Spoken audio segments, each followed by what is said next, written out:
Together we navigate new frontiers.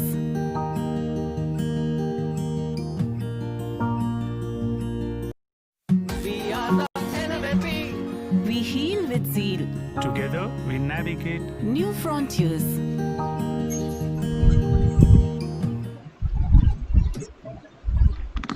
केंद्र चांगलं झालं. मी My 2 वाजता येऊन teaching started. of Sir, asthma started. is quite different. Starting, okay. Good afternoon, everybody.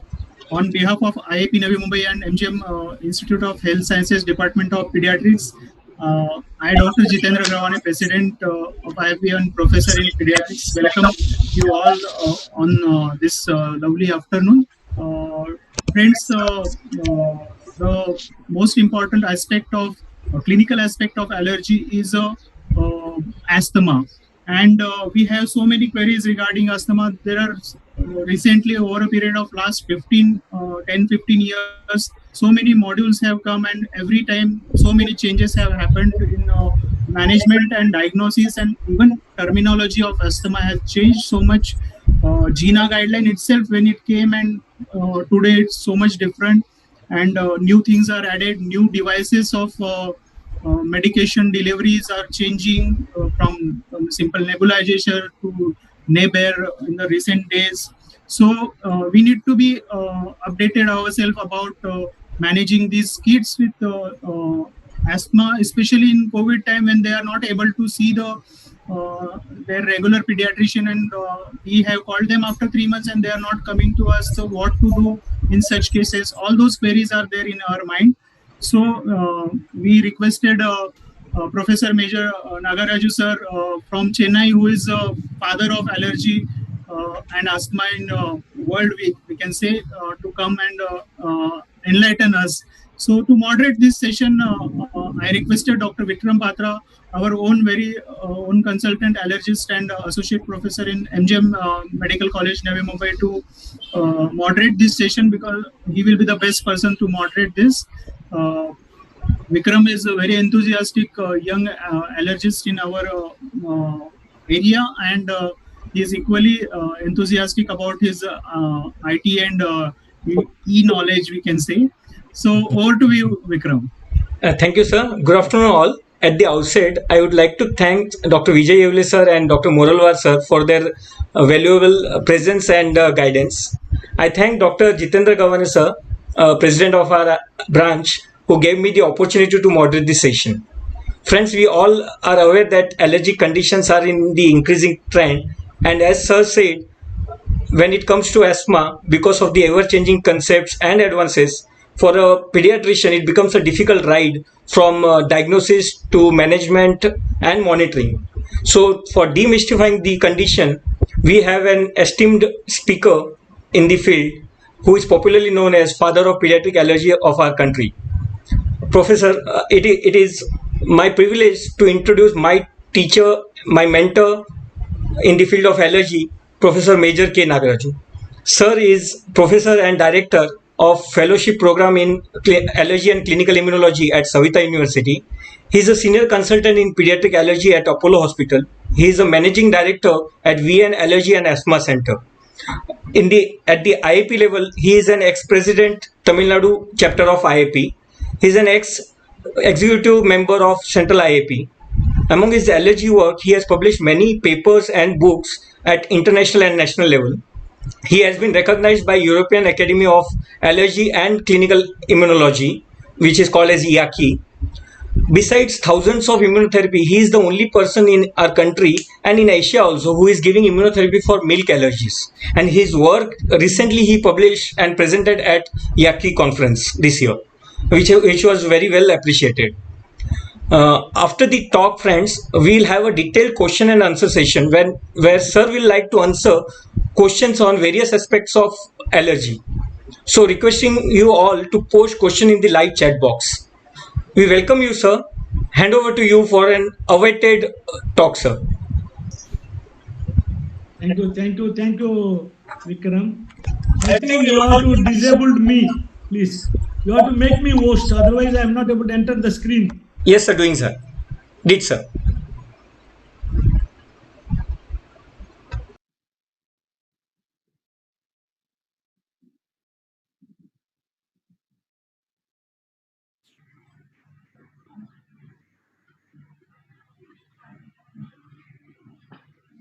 I think it's a very good, nice on part of the IAP Navi Mumbai to invited me to give a talk on childhood asthma, which is my favorite. I think I'm talking about this topic 20 years back, wherever maybe there I used to talk this topic. After nowadays, after the separation of this allergy chapter, nowadays I have no chance to talk, and now I think it is a Dr. Patras insist I have to talk on this topic about this thing, and I'm going to talk on this topic more of a allergic oriented asthma. I'm going to talk mainly because a lot of confusions will occur, a lot of contradictions will occur between the other specialities. I don't want to take any risk. That's why I just want to go about the allergy aspect only. I'm going to talk. I'm thankful to Navi Mumbai and also senior persons like Dr. Vijayawale and Dr. Moralkar, sir, and then the President Jitendra and Sinha Secretary and Mangai Treasurer and my good friend. I don't call him as a student. I call him a good friend because he advises also sometimes to me in technical aspect especially.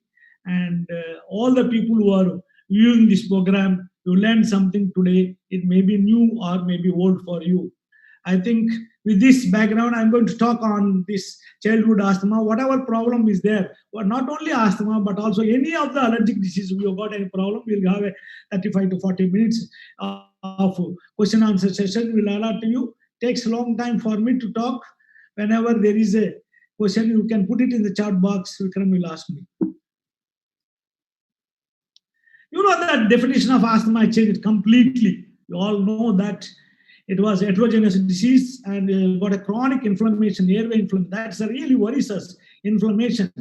And it defined as the history of respiratory symptoms such as wheeze, shortness of breath, chest tightening, and cough with vary over time and intensity together with variable expiration rate, airflow. Recent GINA has given this definition. That's why, practically speaking, we know that chronic inflammation is more important.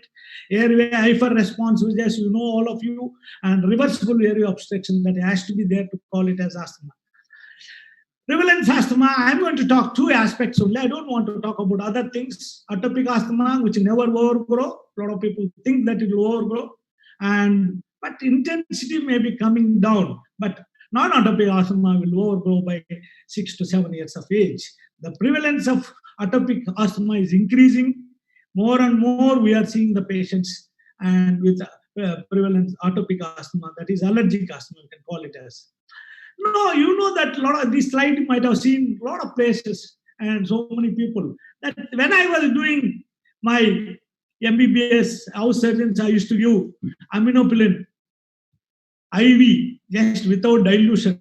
That is, I always think about how I did at that time. I don't know house surgery. At the internship, I used to push like that. At night, people used to come. And that is one of the reasons why people used to come at the night and there's so much difficulty. That's why I thought I want to become asthma. I want to learn more about asthma. We started when I was assistant professor. We started South Ramachandra Medical College, the asthma clinic, then converted into allergy because I found out most of the asthmatic are associated with allergic rhinitis. The concept at that time only bronchial constriction. Afterwards, airway hyperresponse, steroids has come. Now everybody worried about the modeling, which are no sight for us at present. And the concept, the United Airway concept has come. And we have developed a ADEX module also, that is allergic airway disease and expertise module, which is published in Pediatrics also by myself, Dr. Kumar, and Dr. Paramesh. And phenotypes, now the concept has come as phenotypes and genotypes. Genotypes. Phenotypes is very important, what way you present it, because treatment aspect differs. Endotypes has come now. A lot of people talking about endotypes, about neutrophilic asthma, Th2 less, Th2 more, like that. They are talking, especially easy for all of you, neutrophilic and eosinophilic type of asthma.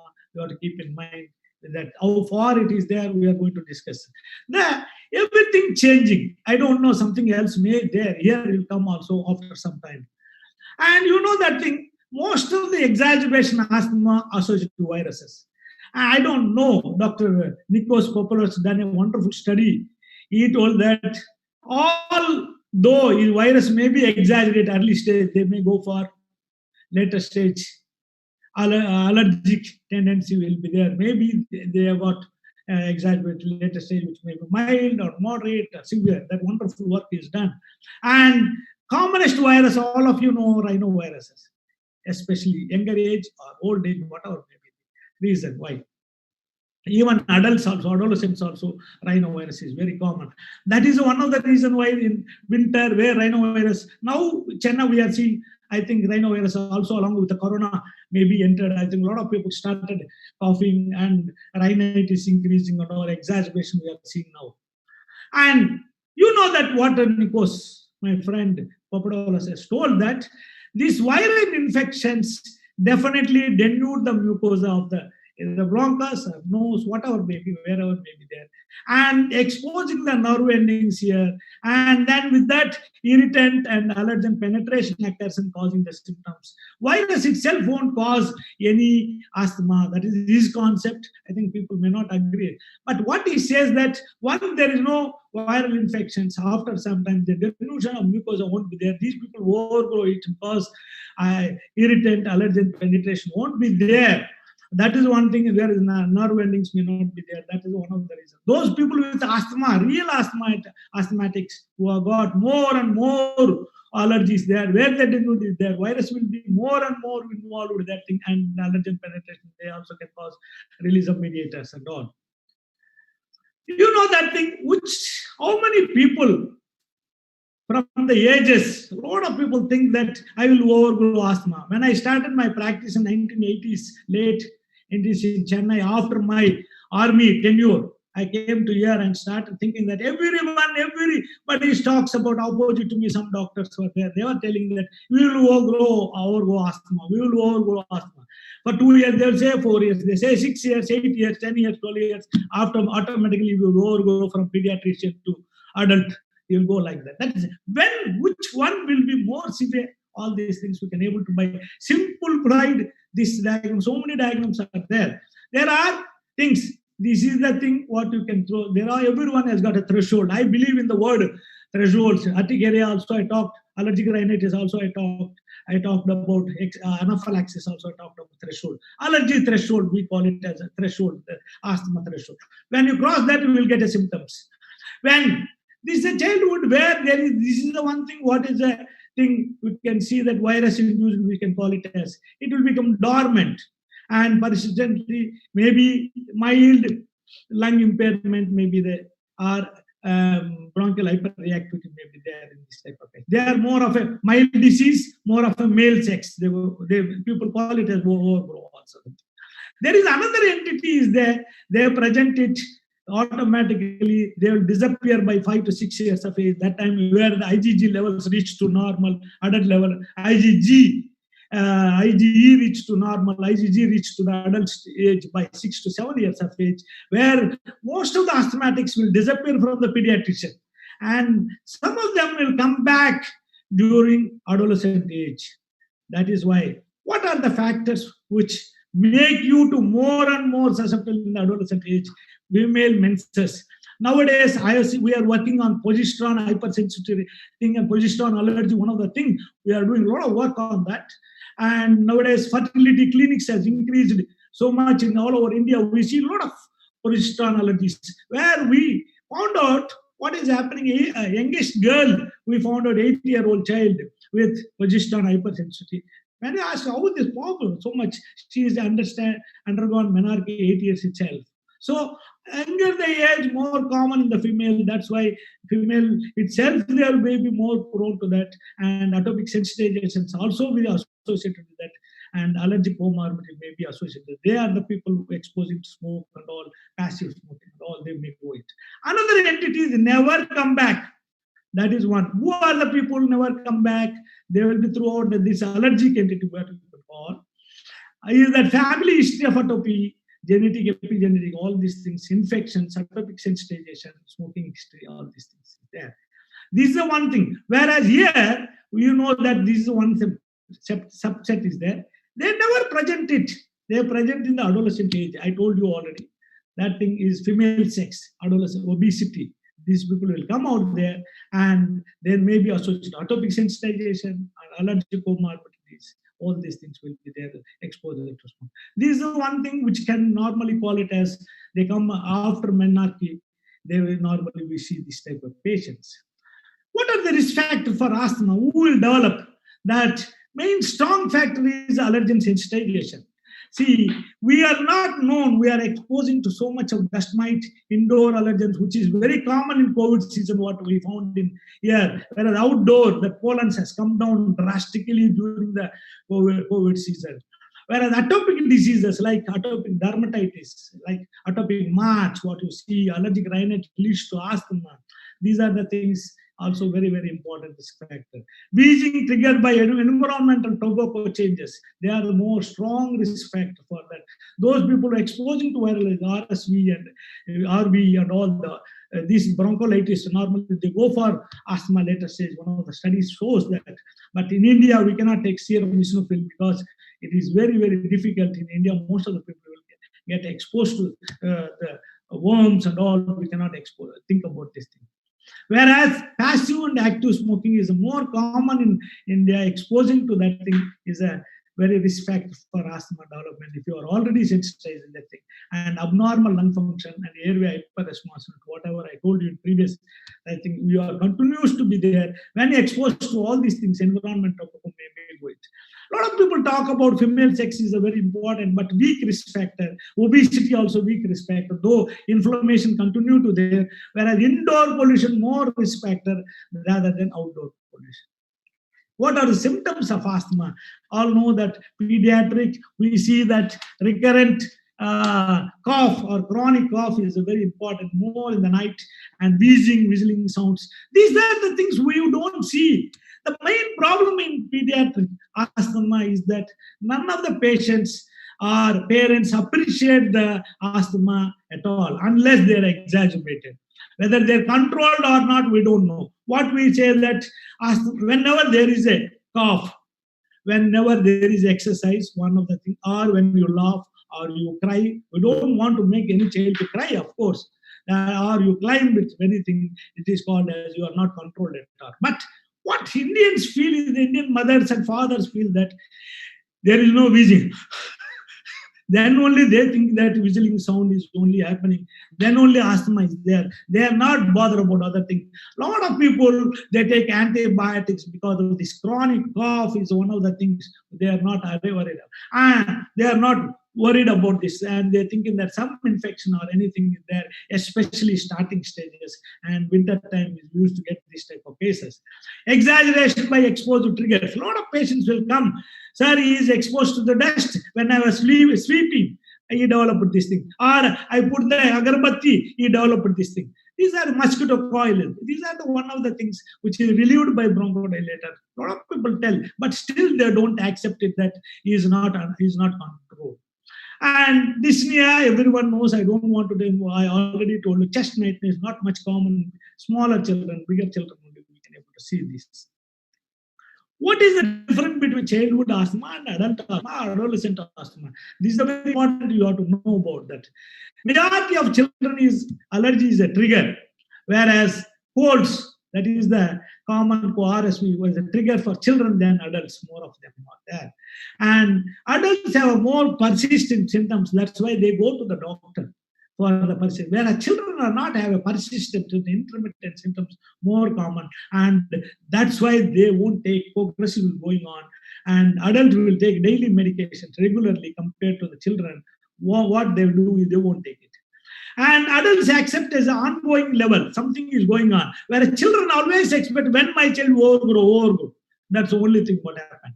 And we'll give more attention to the adults because thinking that child will overgrow at all. Viral bronchitis, early child risk factor for development, I already told you. And some of the adults we are seeing exercise-induced asthma only. No other triggers will be there. In children, more is exercise is one of the trigger for the development of asthma compared to that thing. Inadequate, we think it is in one of the inadequate asthma control you have to keep in mind. And cough is the most predominant symptom in children compared to the adults. 90% of the children with asthma live with have allergies compared to the 50 to 60% in adults, adolescent, whatever maybe. And the comply of the medications are good with adults compared to children. Pediatrician lucky enough to treat asthma because the early stage they are able to counteract these things. You know that thing, age of onset more common in the preschool children compared to the adults and all. Incidents are more common in children. Pulmonary function easy to in adults and adolescents, children and all. More of a clinical diagnosis. Pathological information we want to do only adults and adolescents, not in this. Diagnosed children is only clinically oriented. Still, we are looking for clinically oriented. Childhood asthma onset of predominant allergy triggers. That we are not. We have to evaluate it, especially in children. Childhood asthmatics may outgrow their symptoms. That is also maybe they might have got bronchial hyperreactivity, mild persisting. They are 100%. They are not having. We cannot say, but they may overgrow their asthma. Special concerns about the compliance. You see that you prescribed it is, and people taking only 29%, whatever continued only. So lower confidence is observed in pediatric age group. Even if you write nowadays any medicine, the people say, whenever I ask my patient to come for the monitoring, they say that, I'm all right, why have to come to you and give my money to you? That is the biggest challenge for entire pediatric or adult community at present. I am all right. Why have to come to you? Monitoring. I think in India, most of the people themselves will stop, themselves will restart all these things. What will happen? Whatever the things happening in the not happening in the other world. See, and also these children as developing lung is there, very important, alveolar development and increasing lung volumes. You see in that. So you have to worry about all these things. Coming to the comorbidity, asthma cannot be alone. It will be there. Most of the patients, they come to us, they won't come with allergic rhinitis, they come with asthma. When you think about allergic rhinitis, uncontrolled asthma, the chances of allergic rhinitis is very high, 90% chances, we're going to tell you. And another thing is long-standing allergic rhinitis leads to sinusitis, and obesity also associated with asthma because inflammation is going on, increases the thing. Adenine, all these things may be associated with this thing. And GRD, all these things are to be kept in mind in your thing when you are thinking. That's why we told you that allergic rhinitis, asthma together is more compared to the asthma alone. Small portion, especially in children, you have to think about that thing, especially 80 to 90% of the patients. Asthma phenotypes, there are a lot of different phenotypes are there. Still old goods for this, for the treatment wise thing is that what is the FeNO has come, FeNO positive, negative, steroid positive, steroid responsive, steroid resistant, and all these things, and the pediatric or the adult onset. So many things are there, eosinophilic type, neutrophilic type, all these things are there. But still, we feel that virus induced the big thing in pediatric, definitely virus exacerbate, whatever maybe, these people will definitely overcome this thing when there is a growth in their bronchus will occur. Obesity also one of the things you must keep and reduce the weight. Naturally, their wheezing will come down. Another thing is that multi-trigger wheeze, we can see that is the allergic asthma or multi-trigger, they may come down where virus will be there and also allergic trigger also there may be, or irritant trigger will be there, exercise is there, and allergies are there. All these things depending upon the treatment will differ. That's why we have to know about this type of phenotypes.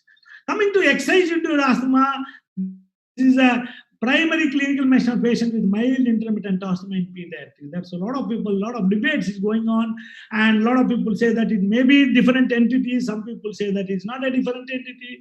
A lot of things are going on in this thing, and there may be free of symptoms in extended period in the absence of triggers. Whenever trigger comes, they will be exaggerated, especially in viral infections and all. That's why a lot of people think that it may be one of the things may be there in the adult. Maybe it is a separate entity in pediatric. Maybe one of the earliest manifested before the mild intermittent asthma disease. Only people are thinking. Still, it is in a debatable stage. Coming to the what is airway cooling, a lot of people believe it. Drying of the airways, also one of the things leads to irritation of the airways, and inflammation is a cause for that thing. Treatment aspect we can discuss later stage. Coming to the diagnosis of asthma is by history. stage. There is movement required. Whenever there is a difficulty for you and you want to rule out other causes, I will tell you one of my own nurse who is working under me. We call it a sister. We can tell you that head nurse who is working, and son has come to us first episode. And naturally, who will think about other than asthma? We gave inhaled steroids and is not improved. Like that, is gone for 1 month. Mother says every day is going on. What is wrong in that? Not responding very well. Then what happened? X-ray was normal. Then we did CT, shows that mid-axial lymphoma is going to develop slowly, and the rotation film we are not able to take that thing in the X-ray. That's why we always keep another thing. One young child who has come with there is a foreign body aspiration has come and gone for long time. This one girl is 14-year-old girl who came from Coimbatore, nearby place. She swallowed she whistle is gone. She's not known. So many years treating as asthma. Then we are able to find out. Please understand that thing. We want to rule out alternate diagnosis. Then only very, very useful. Otherwise not. Most important thing is bronchodilator response is very, very important. Coming to this is British thoracic criteria I'm just talking about. And all of you know, I don't want to tell about this because more than 12% of the 200 ml of improvement FE1 is very, very important after starting beta prognosis. Change in that thing is where FE1 levels. One thing beta prognosis. Or if you are in doubt, we can use a course of that is called therapeutic trial. We used to call, I kept it here only, and ICS for 6 weeks. If your patient is not willing, you can give oral steroids 1 to 2 milligrams for 2 weeks. That also can help you. Some people, what is then, they ask to run the child for 6 minutes and see that thing, whether FE1 levels come down or not. Then only you can able to find out. Methacology challenge test and histamine challenge, mannitol challenge, nobody is doing in the, especially in only bigger centers only, otherwise not much. Nowadays, everybody talking about FE1, F, that is 25 to 75 for smaller wear obstruction, that indicate permanent is a big disease is going to progress as later stage asthma and maybe also to allergic rhinitis. That is the one thing people are talking about nowadays. And we are seeing when you do spirometry, most of the times you see this small airway obstruction is very, very common. That's why a lot of new therapies has come, new devices has come, and new medicines has come. Whatever you discarded medicines will come back again. That's only we used to tell about that. When I was undergraduate student, when somebody used dexamethasone, people used to laugh and shout at them. And nowadays we are using dexamethasone as one of the therapy for that thing. I think everything will come out like that. Dexamethasone has come a big way in this small wear obstruction.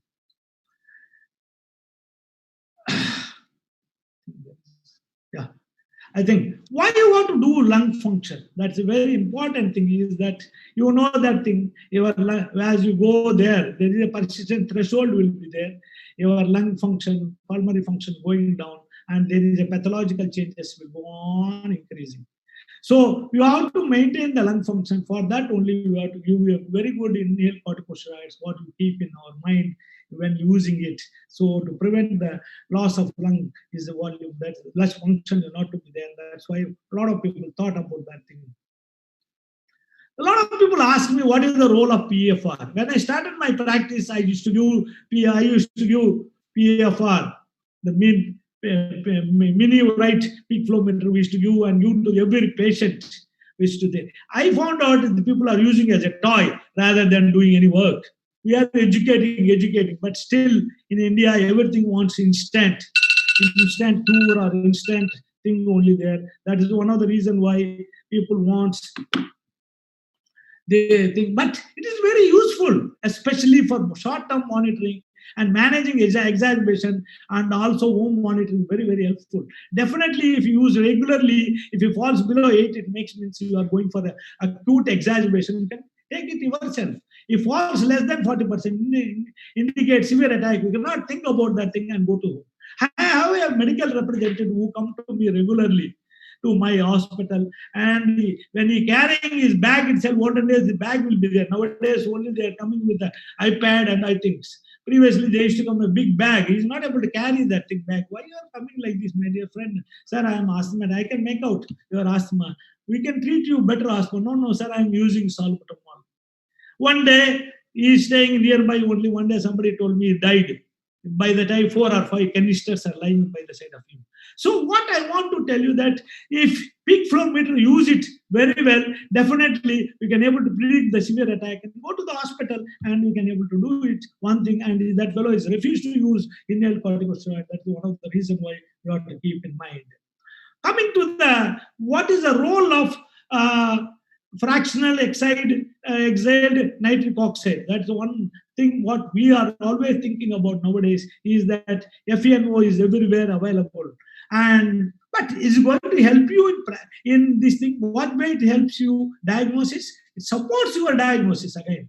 I'm telling you, it's not going to take it to you double, but where it is useful, definitely very useful. When your patient is started an inhaled corticosteroids, it's not improving. When you do that, you still increase means you can increase the dose. If normal levels only there, and that means before itself you can able to know the levels. If it is normal means it may not be. If you did very well means it may not be even eosinophilic type of asthma also. So what is important for follow-up is very important, and you want to increase the dose of inhaled corticosteroids, very, very useful. Add-on drug, we can able to think about. All these things are very, very useful for fractional exhalation. Allergy tests, I think a pediatrician must use. This is a controversial topic again, and I always tell 80 to 90% of the pediatric patient asthma has got allergy is one of the component. Better to do allergy tests. Either whatever way you want, you can do by doing the skin prick test.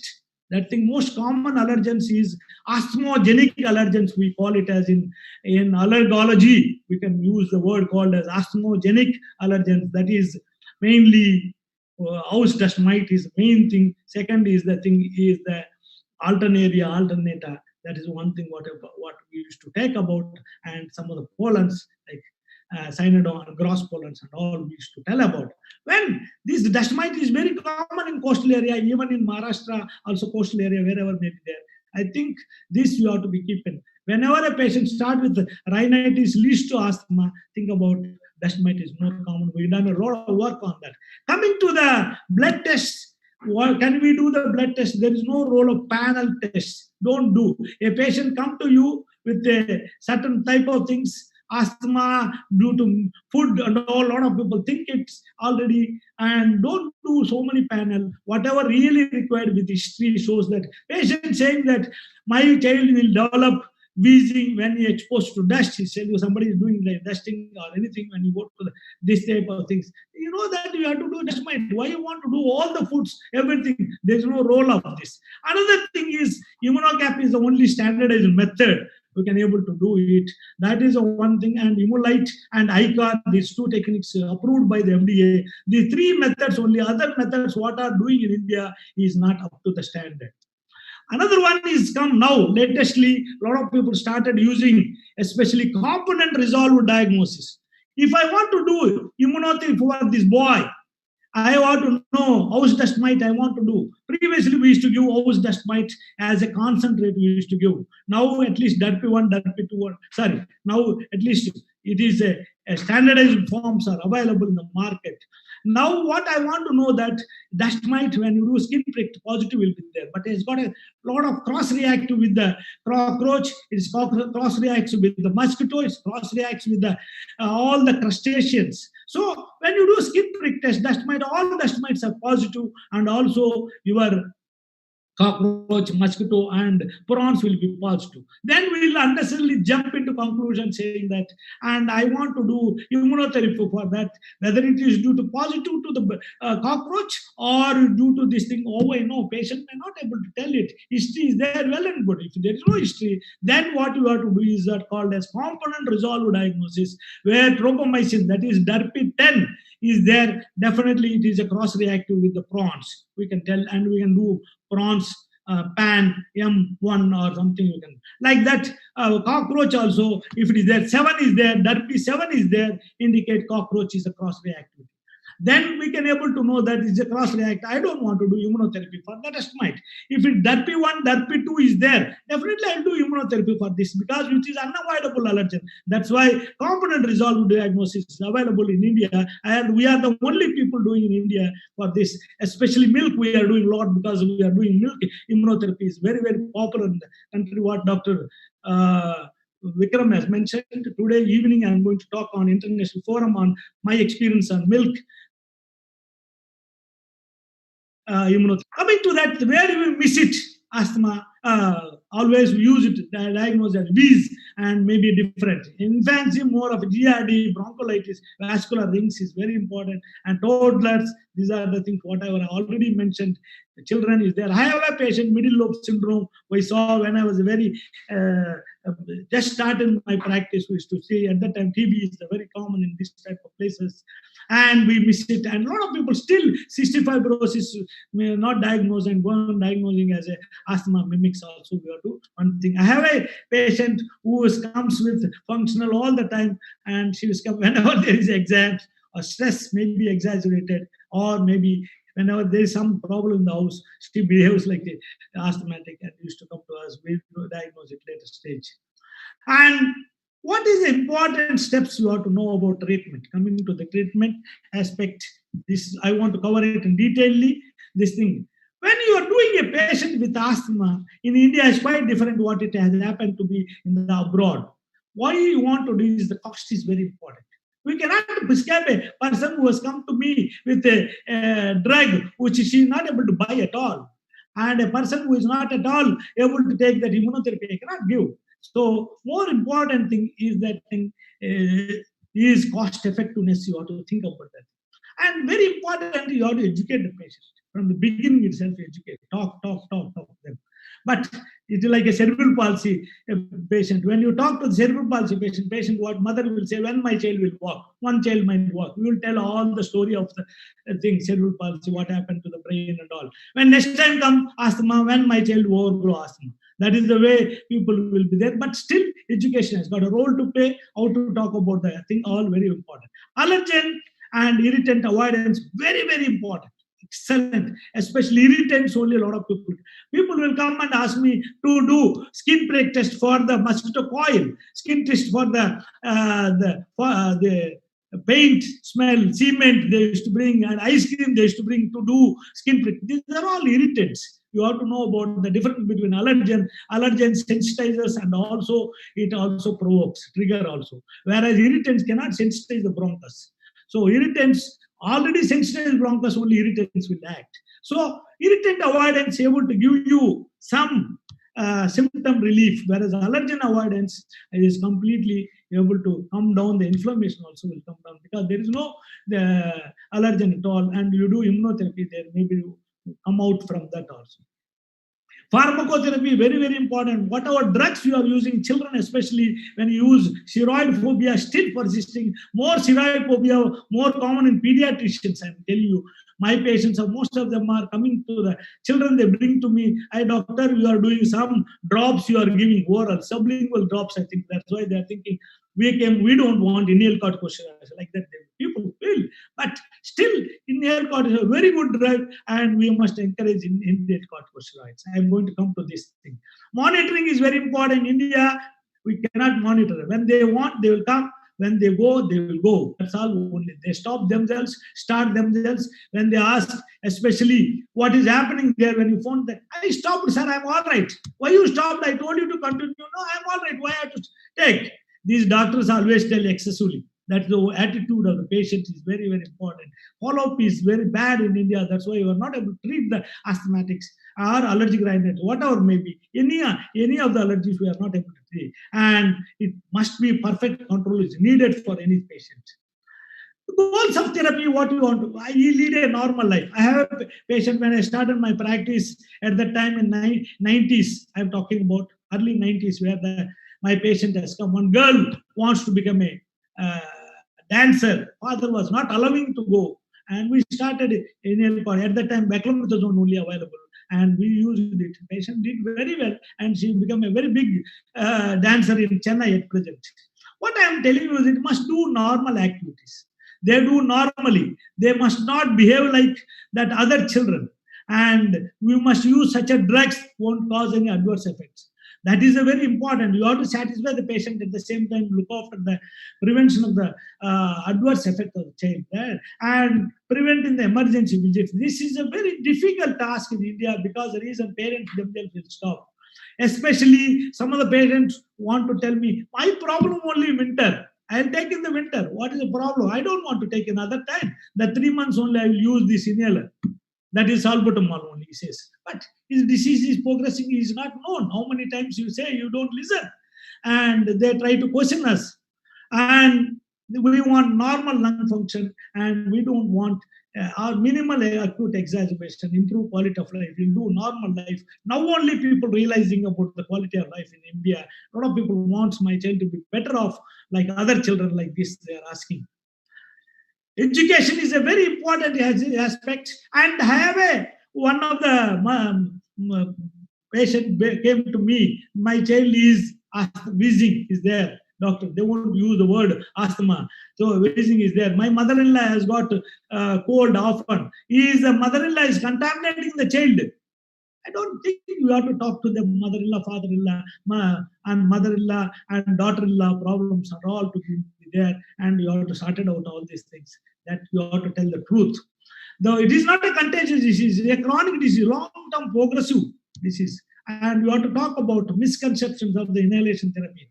So a lot of people ask, I don't want to inhale a doctor, please. That is avoid sexual bias. That's only. I have a patient who come, both are their father and both daughter and son. They want it for not for the daughter. That's still existing in immunotherapy. They take for the sons, not to the. I have a big record is there. How many patients of mine who are taken female and male and all there. That's very difficult in India. Still, sex bias is there. And avoid triggers is a very important thing. You have to talk to them. What you don't like, you'll go. Small child especially. And relievers, preventer aspect, you have to talk. And compliance of medication, you have to tell about that thing. And talk, see that inhaler. This is a very important thing. We are seeing different types of actions. A lot of people might have shown. I have also a lot of videos how they behave and all, how they take their inhalers and all. That you have to talk to them nicely, and every time is there that asthma education, parent education room is there separate for us, and one of the sisters will be trained in that and go on talking to other. Not only this inhaler, nasal inhaler also, whatever they are using, we are going to check it. And most important, the peak flow meter monitoring, you have to tell them, spend some time with the parents. That first visit is very, very important. Always I will tell my students, 40 to 50 minutes you have to spend with the patient first visit, which brings you back the patient. That when you want busy practice, don't give. That's why a lot of people will give nowadays new cases at a particular time and old cases other time. That way some people practices. And younger the child, involve grandparents because their word is more important. And you must praise the grandparents. When your teenager child is come, you praise the teenager. Then they will take the medicines. So in a bigger child, where mother you have praise. So there are a lot of concepts are there. You cannot take that child, you give that thing. Another thing, somebody will bring the child for you. You explain about inhaler technique fully. And that lady never give the child. She might be going to the office. And only servant might be giving. Or some grandmother will give. So what is the use of education there? That's why it has to be tailored to who are coming and all. What is the requirement for the child and what you want to know about this thing. It must be realistic. Whether you are able to do it, what type of people is there. And repetitive to go on telling and relevant. Just relevant to that thing is very important. And asthma diary they can maintain well and good. And self-management exams. This is very tough in India. I have got a patient who used to come to me. When I started my practice, I used to write all the things. I'm talking about 25 to 30 years back. After my FMC, I just gone there and wrote all these things. This way you have to manage. That fellow didn't come. After 5 years, when I was walking a road, he was telling me, sir, why you are walking the road? He will ask me. Then I told that I don't have a scooter. At that time, only scooter we used to go. And my scooter is problem. He was telling me, sir, you have given very good medicine. Not only I am treating myself, I give to entire my relatives, use this inhaler. That is a concept of going. So management plan and plans must be given to the patient, needed to that only, but not to the extent what we are going to. Not like a foreign country where India is quite different. Follow-up is very, very important, and you have to talk to the patient very effectively. And you must have a posters to the patient, how to identify all these things you have to know. If nowadays we got TV is there, go on focusing the TV also may be useful. But the problem is most of the children, they cry. That's some mothers who always ask Pogo to be kept in my clinic, continuously goes in Pogo. But when you put these things, patient shouts, and please put the system to. So at least you can make a poster and give to them. Parents will be interested, they can able to know about that. Allergen avoidance is very important. When a patient is doing extremely well, suddenly comes one fellow come, I know that season has started, the viral. RV started, 194, serotypes. So one of the things you might have taken or go on coming, I know. That is one thing we know that definitely people. Or a patient who are doing extremely well. I have a patient who is a very good thing and on immunotherapy for 1.5 years, nothing was there. Suddenly came severe wheezing, rhinitis, all problems. Doctor, all these days were doing very well. Why this? Who is shouting? And we took a good history. We found that they started painting in the house. The smell itself irritates them.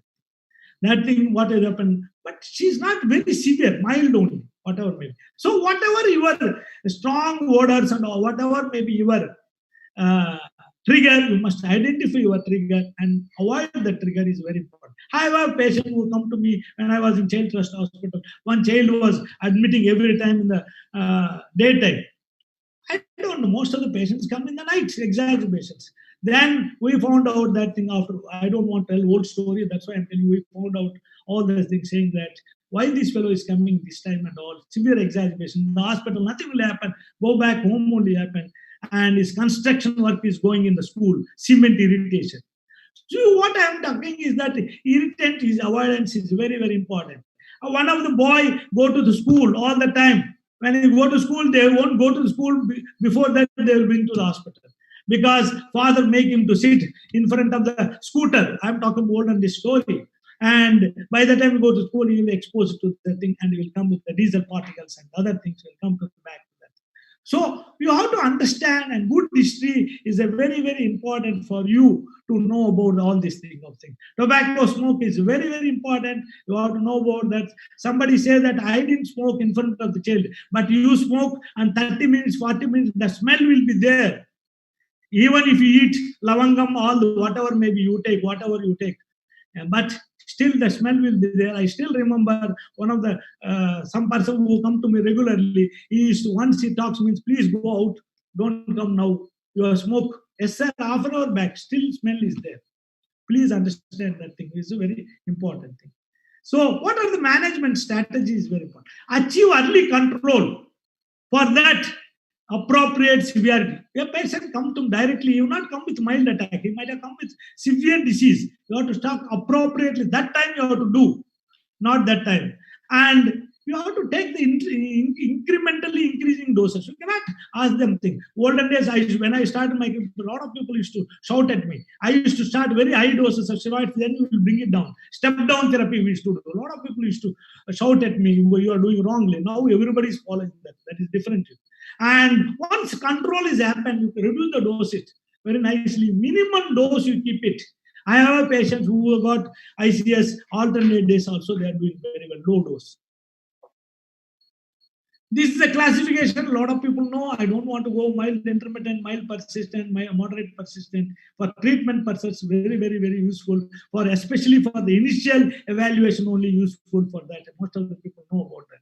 Asthma control. Once patient come back again after starting treatment, you have to increase the dose or decrease the dose. All able to find out by or continue the same dose depending upon its control. Only very important. Good control, fair control, poor control only you can able to make out. And this boy, I want to tell you few things.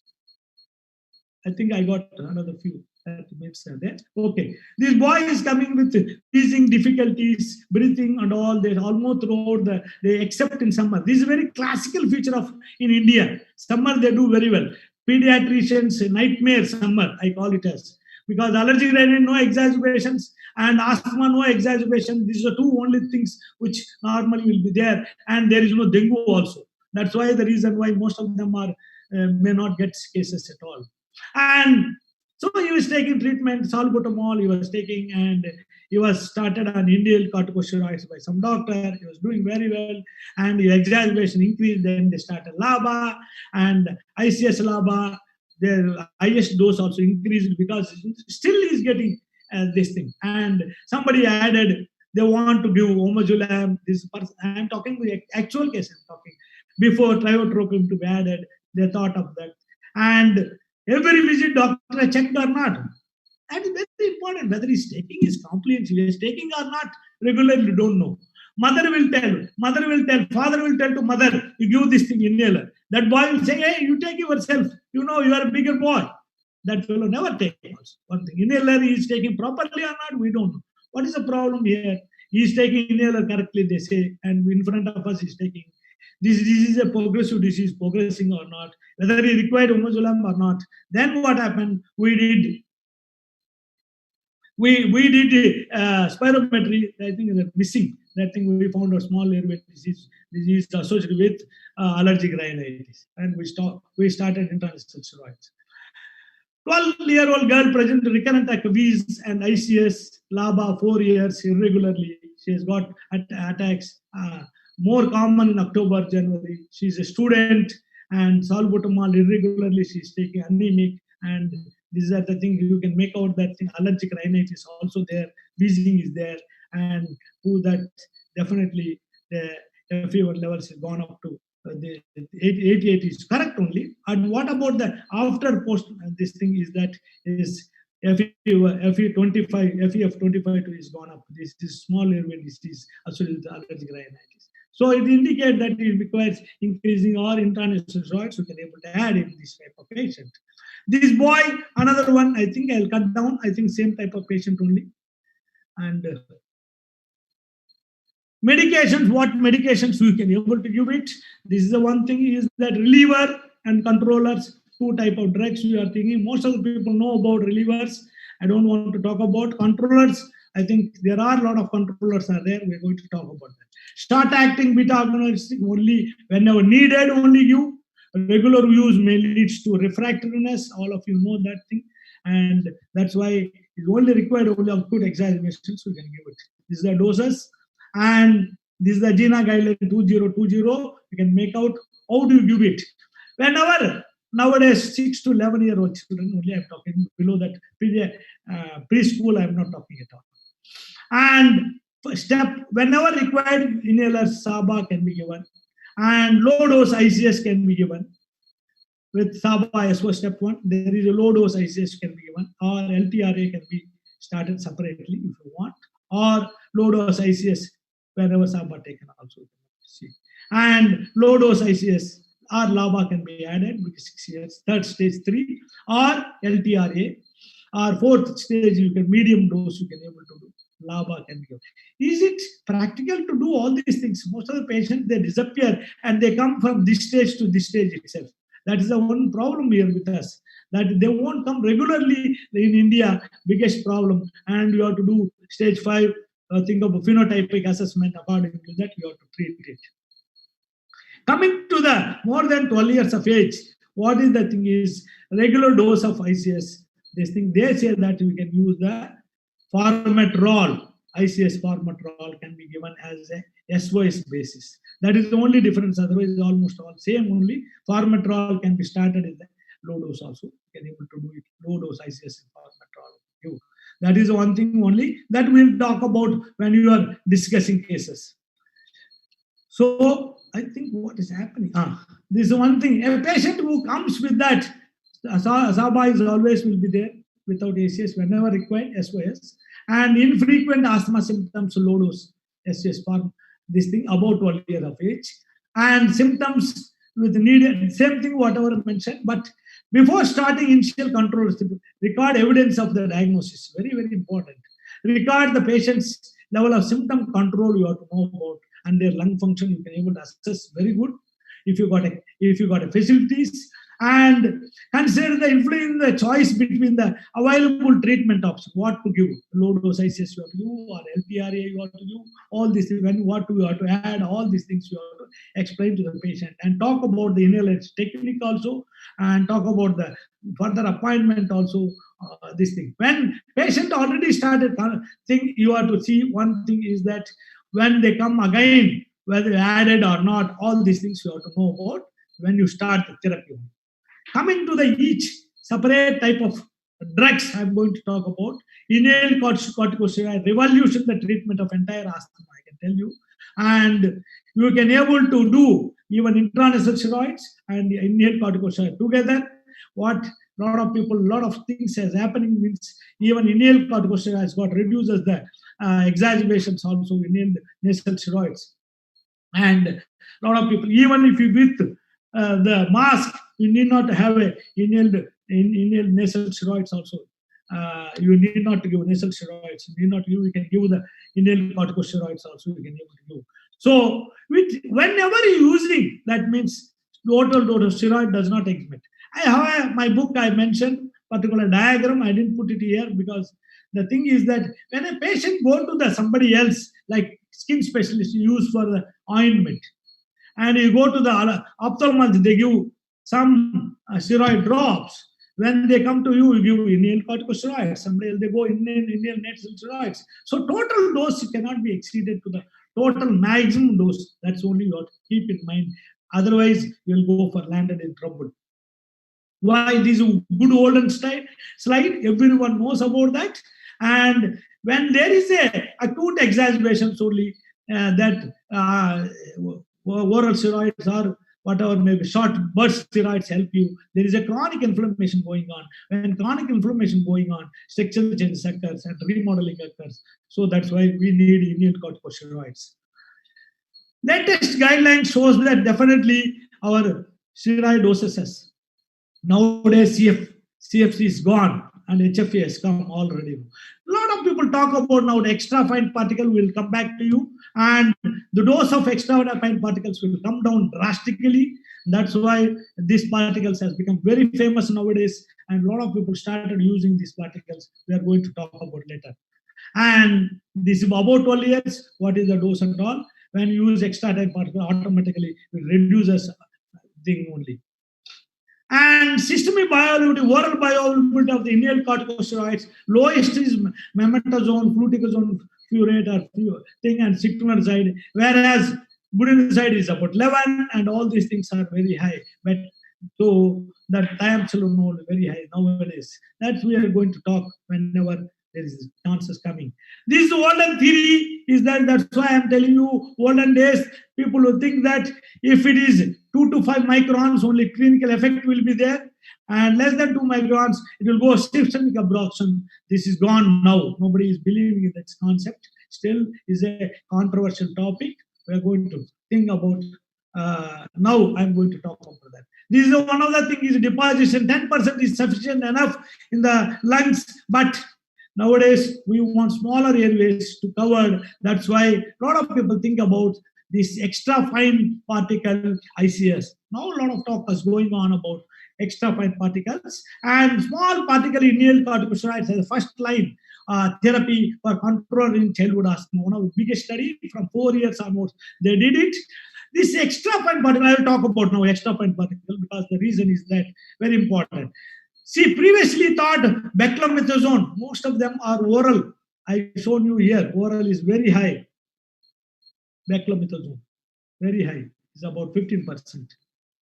Nowadays, the beclomethasone is only almost, it is deposited mainly 50 to 56% deposit in the lungs and will stay for a long time.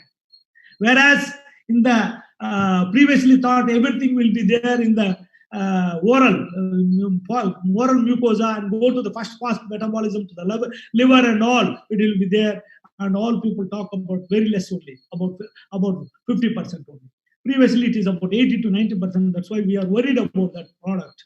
Now, because of extreme fine particles and using with the this thing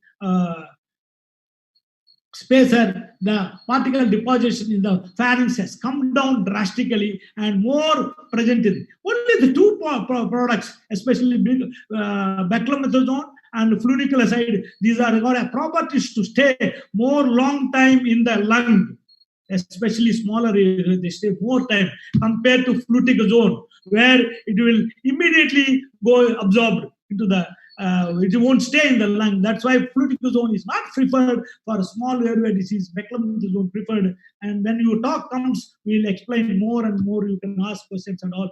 That's why extra fine particulations. The advantage of this thing is that you don't require so much of high doses.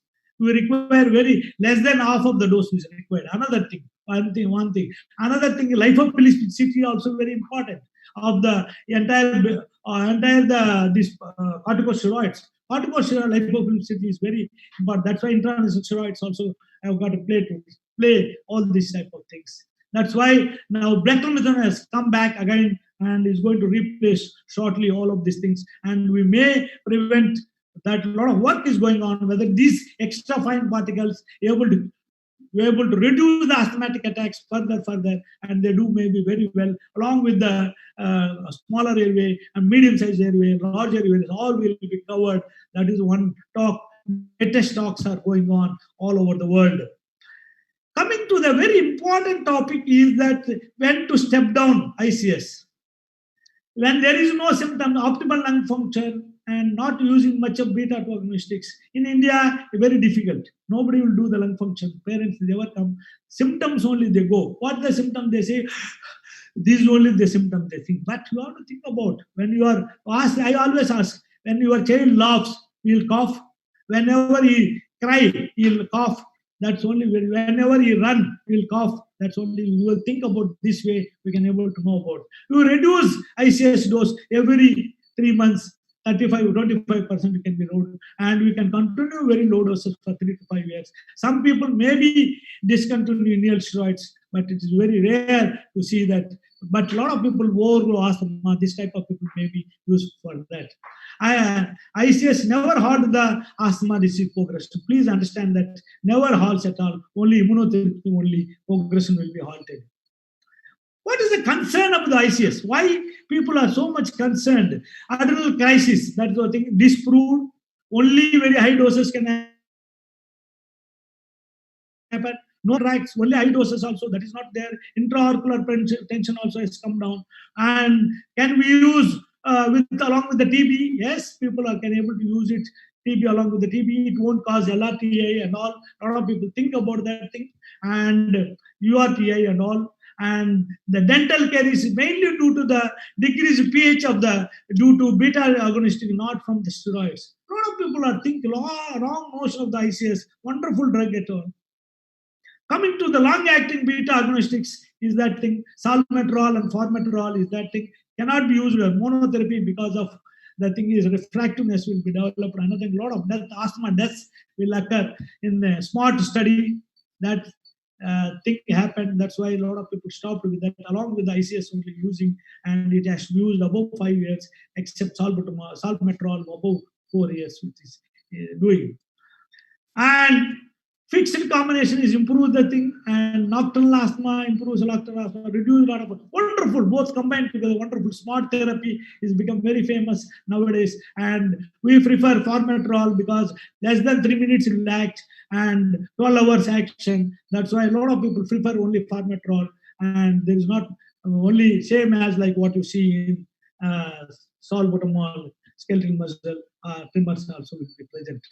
And dosage, this is the only dosage all of you know about the dosage nowadays, combinations available. And this is a very important thing, ICS formoterol combination. When we are using already low dose budesonide formoterol for as maintenance therapy, can you use it as a reliever therapy? Yes, we can go. How long, how much you can go? That maximum you can go up to 72 micrograms. Formoterol with budesonide, with beclomethasone, it is 46. Only you cannot go more than that thing. Totally inhalations only you can take it. More the maximum you can indicate it per day is that thing is 1 day. This only you can go. Otherwise you cannot go at that thing.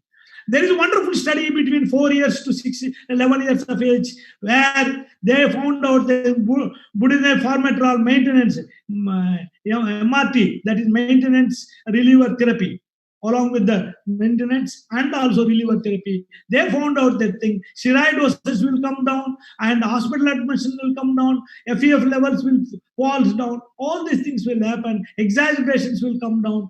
And they found out that thing. This can be there after some years. You see that this may be added. Next GNA can be added below for that 5 years and above will be added. This is the same thing what I mentioned. And why you want to combine LABA with ICS? This is old slide only. And corticosteroid reduce inflammation, long-acting beta relieves the airway constriction. And now the tiotropium is a new drug. Not new drug. For the past 3-4 years, I'm using automatically, 3 years almost. And this main thing is approved above 6 years of age, especially is add-on drug when LABA plus ICS is there. Then you're not improved. Then only you can have it. It covers the most of the thing is act through the muscarinic receptors and all, acetylcholine and all. That's it works very well and reduce the even lot of studies prove that it is increased PG deposition in the feature of airway remodeling asthma. Also, they found out by muscarinic receptors whether it reduces or not. Nobody knows about this thing whether it reduces or not. But one thing is definite that this can be add-on drug, and that thing is very safe. This is the what is the dose of this thing after 6 years. And coming to the tolbuterol patch is a wonderful patch. A lot of people started using this thing is for nocturnal asthma. They put the patch. You know that a lot of people know about when it will dip down, morning drip. A lot of people know about that thing where circadian rhythm is there. Ideal concentration tolbuterol will be increased by maintaining this drip put over the night. And also a lot of people using in ICU. I heard started using in that thing, but I don't have any experience. I cannot answer your questions about tolbuterol patch. The way to apply, there are in DCCI approved from 6 months onwards, whereas abroad is only 2 years onwards. Can apply anywhere the tolbuterol patch. It works for overnight. That's only they say that thing, and it works well. This thing, the complications has like whatever the irritation will be there, and other complications, same like other LABA type of things. Inhaled medication, 0 to 5 years, FDA spacer and all. A lot of people know. What I want to tell you is that rinse the gargle even after using ICS. Whether you're using inhale, even with spacer also you have to use. Nebulizer only second choice. Don't do a first choice. Whatever the preference is very important for patients. And training is very important. And coming to the montelukast, effective in controlling both upper and lower airway disease. Montelukast monotherapy is only mild persistent asthma, otherwise there's no role, but it has got so many advantages of montelukast: virus-induced asthma, exercise-induced asthma, obesity-associated asthma, aspirin-induced asthma, we can able to give. And you can add on drug for the moderate severe persistent asthma. Coming to Omazulan, a lot of people started using now in above 6 years of age, but the cost is exorbitant. That's why people are not using it. Don't regulate the IgE receptors and also free IgE levels. And that's why it's cost to inhibit you. Now, mepojulam also indicated above 6 years of age, but once in a month you can give, once in a week, that is, and 40,000 rupees per month. It's very, very expensive. Now, Dupilumab is approved for above 6 years old. It is available in India also, but 200 milligram every 2 hours is very, very expensive, and you cannot, it acts through the interleukin-4 receptor antagonists. And allergen immunotherapy, this is the one thing what I am telling you is that if you are known allergen which you are not able to prevent it or avoid it, then we can give in a small quantities of increasing dilution, decreasing dilution, start with high dilutions, slowly decrease, and naturally when exposed to the same thing, you won't develop any symptoms. That is the only thing. It's not a drug at all. It is only same molecule, what is present, what you are exposed to, that only will happen.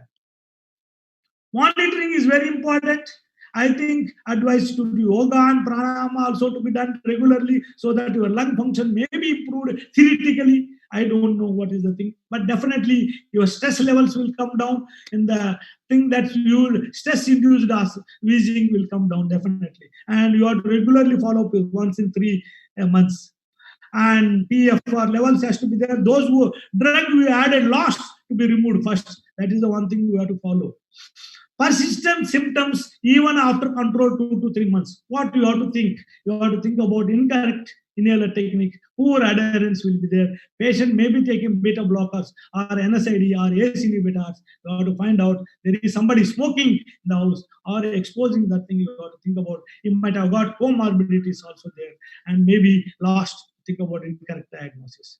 COVID-19 asthma management. Now, people, a lot of things will ask me. I gave a big talk in a forum where adults also participated. What is that? And we published a paper also in Indian setup, how to manage it. Is published recently in 2020 August. I think it is released. I think just few days back only it is released by Indian College of Allergy and Clinical Immunology, where I am the vice president of this thing. They asked me to write. I wrote that thing. What is the different role what you do? COVID-19 is increasing. All of you know that asthma people can continue ICS, no problem at all. To control is more, asthma is more important. Asthma itself, patient COVID is less coming is the important. Severity asthma you cannot express at all. And because of ACE2 inhibitors are less in this type of patients, there may be chance of getting asthma with COVID is less what people thought, and also interferon beta levels also they are talking. So many things are going on. Now we don't know about all these things. Nebulizer not to be used at all. You don't use it only spacer with MDI and for exacerbations, and aerosol generating procedures not to be done, bronchoscopy and other things, and nebulizers and all not to be done. Pulmonary function test to be postponed, not to be done, because you ask him to do that thing, we cannot able to do it. And if you are doing immunotherapy, subcutaneous immunotherapy may be postponed. Patient has to come again. Whereas sublingual can be continued at home. Biological can be postponed unless it is so severe enough. WHO, CDC recommend not to use oral steroids, but GINA recommends short course of steroids. Even our association also, and the Indian College of Allergy, or WHO, everybody says, and ACI, everything, you can use short course of steroids, not going to harm at all. Now, steroids is the biggest treatment for the COVID-19. A lot of people talk about that thing. That's why you must follow government guidelines. Main important, good hygiene, sneeze, etiquette, and social distancing is very important. This is what I told you, same in the algorithm fashion. This is what we did recently, and ADEX module both combined together how to approach. If a patient comes with asthma and allergic rhinitis is not so severe, ICS and LTRA to be started. If a patient comes with more of allergic rhinitis, asthma is not so severe, then you start with ICS and the LTRA. And SOS in antihistaminics and bronchodilators here SOS. And along with that, specific immunotherapy to be advised, allergen avoidance and patient education is more important. Is my child overgrow asthma? This is the biggest thing what people ask me. That thing, airway anomaly is more than 2 years. Definitely, virus induced 4 to 5 years. By 8 years, most of the overgrowth as airway size reaches to the adult size. And some recurrences during adolescence, especially I told you first slide according to them. Who are the persistent thing is atopic asthma, family history of asthma, female sex, and eczema, onset of age after 3 years of age, poor adherence of inhaled corticosteroids. You are not properly maintained. That's one of the reasons why. And female sex, because of estrogens, will be increased, progesterones, all the hormonal trigger may be the reason. One of the things that people should talk about that. And atopic asthma will only come down 67% won't overgo, 33% definitely overgo. This also, if you give treated properly, but non-atopic asthma will overgo.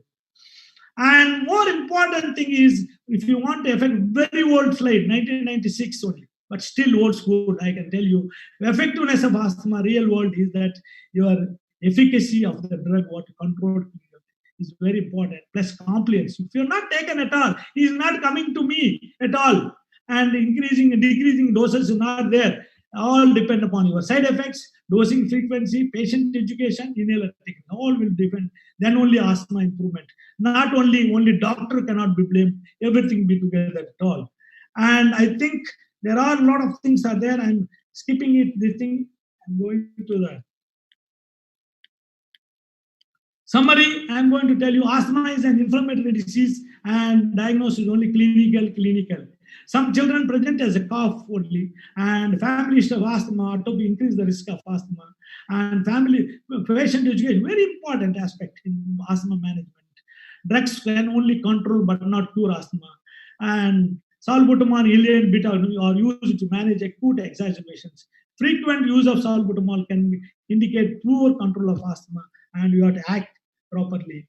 And clinical grading over time decide long-term management of plan. Inhaled steroids are the mainstay for long-term management. Today is the thing, inhaled corticosteroids, very important. And MDA used spacer is there. Severe biological available, long way to go in India. Several biological, a lot of other biological also going today. My friend today is talking in the forum at 5 o'clock also. His only life is biologicals. Most of the time he's spending there in USA. And treatment should be stepped up and stepped down according to the response. Taking care of home treatment, home environment, reduce the exacerbation of asthma. And you have to take care of the thing because house dust mite and all.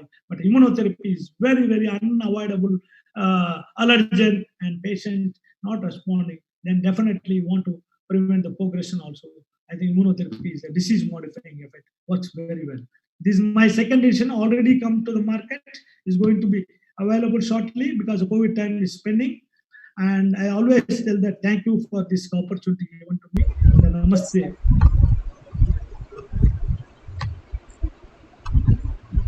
I think what you asked me to finish by 2:45, I finished it. Thank you, Dr. Vikram. Thank you very much for giving me this opportunity. And it is for you now. So thank you, sir. As usual, an excellent deliberation on this vast topic. We know, sir, difficult to cover, but you simplified this vast topic in 1 hour. So before we start with question answer session, I would request Dr. Moralwar sir and Dr. Yevle sir to comment. So please unmute yourself, sir.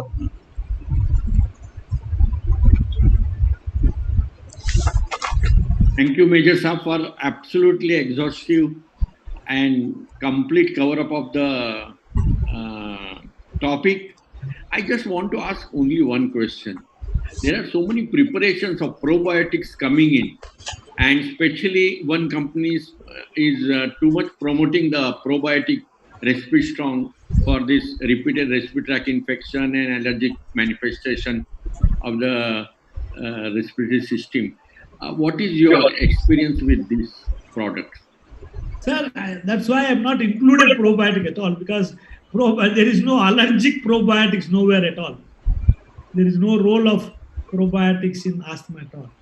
And we used, and we did a study also, but we didn't find it very better, and we discontinued that thing. And at present, already manifested disease, there is no role at all. But if you want to probiotics to stop the atopic march, WHO World Allergy Organization recommended in the 3rd semester of the pregnancy, and followed by first 4 weeks of delivery, we can give probiotics, which probiotic also not mentioned. That is another false of that thing. Otherwise, there is no role of probiotics in allergic diseases. Entire allergies, there is no role. Not even in allergic rhinitis? Allergic rhinitis, asthma, respiratory allergy is very poor evidence by so many meta-analysis and so many things, and no guidelines has recommended up to now. Thank you. So starting with the question session, we'll start with this probiotics only. So there are few studies, not respiratory allergy, in any other allergy like food allergy or atopic dermatitis, whether probiotics helps. I think this is a relevant question for you. Respiratory allergies, absolutely they told that there is no role. But in atopic dermatitis, if you want prevention purpose, it is definitely helpful. If you want to go to the mother, I told you, and immediately afterwards. Otherwise, once fully established atopic dermatitis, there is no role of probiotics anything at all. In food allergies, no role, and food intolerance, a lot of people trying. So lactobacillus group of things, rhamnosis, they are trying their intolerance maybe thing, but up to now there is no guidelines mentioned. There are There are 10 studies are there. 6 will be against and 4 will be favor. And most of the favored one is sponsored by the companies. That's why we cannot take that thing as a thing. If it is not sponsored by the companies, definitely. And also, I use a lot probiotics. I took a class for you also. I'm telling probiotics better, but it's not much effective in that patients. Fine, sir. Sir, in our country, when it comes to declare or counsel a parent about the diagnosis, so we need to sensitize parents first. So till the time they are getting sensitized, can we use the old terminologies like hyperreactive airway disease instead of childhood asthma? See, now the concept of this all terminal Valry, HRD, or something like whatever may be that thing, hyperreactive airway disease, all concept is gone. If you want to tell, you tell it as asthma. Otherwise, you don't want to tell, prolong it whenever you want to tell it. This is a technique. How do you talk to that? These are the things cannot be taught in MCI curriculum at all. How to practice, nobody is teaching. This way, you have to develop your own way. That's why one fellow works for other is mainly because of that. I think at the present situation, you cannot say that HRD and all these words cannot be used. You want to tell, you can say asthma straight away, or don't tell at all, whatever may be. One time you have to tell patient. If you are not there, somebody else will be tell one day or other day, definitely. So in asthma, like they have some myths about asthma, so they are hesitant to start on the inhaled medicines. So can we start with a monotherapy of montelukast? I think this is a very good question. I can tell you because if it is a patient is a mild intermittent, mild type of disease, definitely if it is a thing we can able to give, and also patient is a virus exacerbate during particular season, definitely helps. It helps. The problem of monotherapy is that thing whether it is definitely less sensitive than inhaled corticosteroids as far as the allergy is concerned. I can tell you I prefers ICS better than, but you have mentioned that patient is not willing or anything. Definitely, it may be useful, but the problem is that the FDA has given a back block warning. You know, all of you know that thing, and because hyperreactivity and suicidal tendency, depression, and all these things occurs in children, they're given a bypass. You have to be very careful. You cannot in India. We start means you'll continue to for years together. People use it. So we And have but don't start with the combination, please. That is very a important. strong message that if we want to use montelukast, can be used as a single drug, but should not be used with the levocetirizine combination. Sir, question is coming in during Why I exam. am telling you is that one is a lot of I think Deepa has last time told about Dipti. Dipti. But one more thing I want to tell you is that levocetirizine also increases hyperreactivity. Long-term use of levocetirizine. One thing combined, but of course not happen because montelukast never acts. Only levocetirizine acts when you combine together sodium and hydrochloride. Useless combination, not approved anywhere in the world except India. Sir, I heard that in India also DCJ not approved. Local DCJ only approved. Only people are telling. so now if a child has come to us with exacerbation, will you recommend oral bronchodilators like terbutaline or levosalbutamol? No. I don't recommend it. I don't recommend. I don't use it. There is no role of oral bronchodilators in practice. A lot of cough syrup preparations are available. We don't use it. I don't recommend also. Yes, sir. So clear message that parents must be counseled for use of inhaled short-acting beta agonist. Yeah, sir. There are some top researches about the macrolide used in asthma. So, in which asthma will you recommend I macrolides? think I didn't talk about macrolides. Good question. I think talk about. See, there is macrolides in preschool asthma. I use normally. I don't use in adult asthmas after 6 years and all. I don't try at all. Those asthma were neutrophilic type of thing, then only use. I always tell that that asthma preventive modified asthma predictive index, use it. If it's positive, go for the ICS.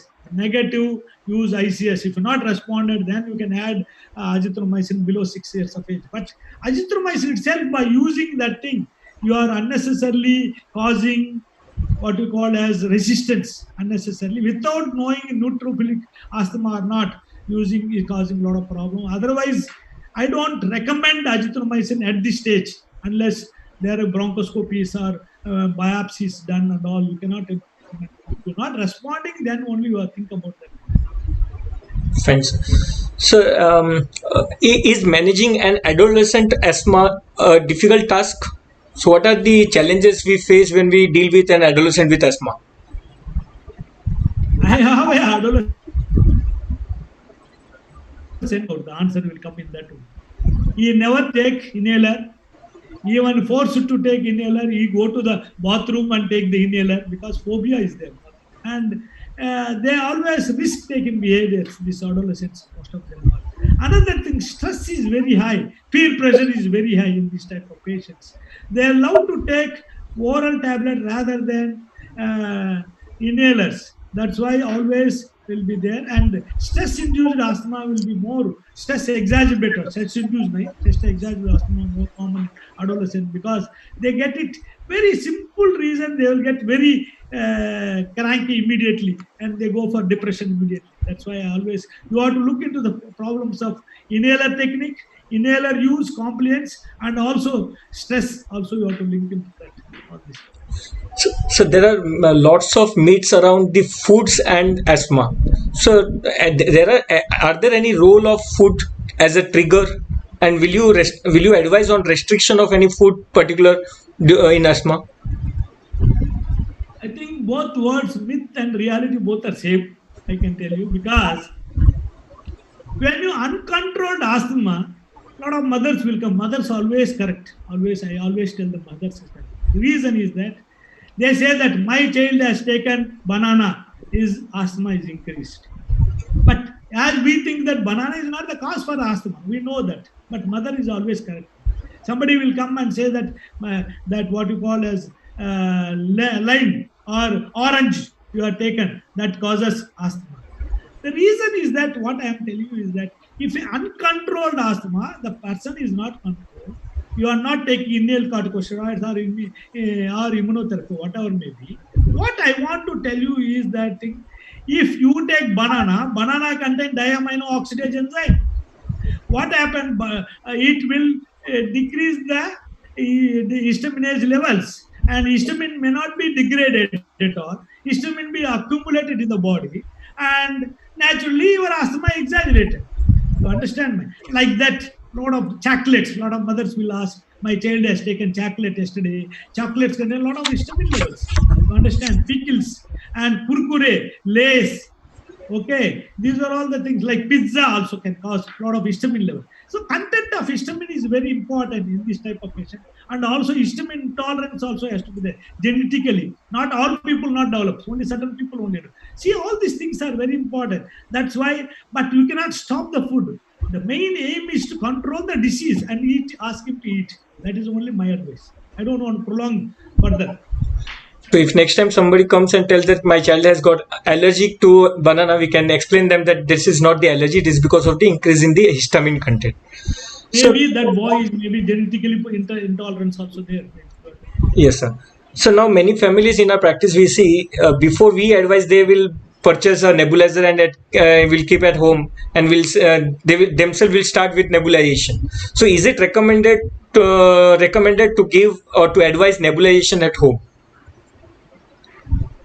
I think what happened, this nebulizer concept has come because in foreign countries, budesonide is approved drug after 1 year of age as a nebulizer. And by 8 years only it advised as MDA. And after 4 years has come as a fluticasone as a MDA. So what they thought, that's why they give prescribed this thing. But in India, we are using budesonide very young age itself, correct? And this thing. And fluticasone also 4 years also, 2 years also we are using. What happened is our patients take the nebulizer with salbutamol. That is not at all indicated.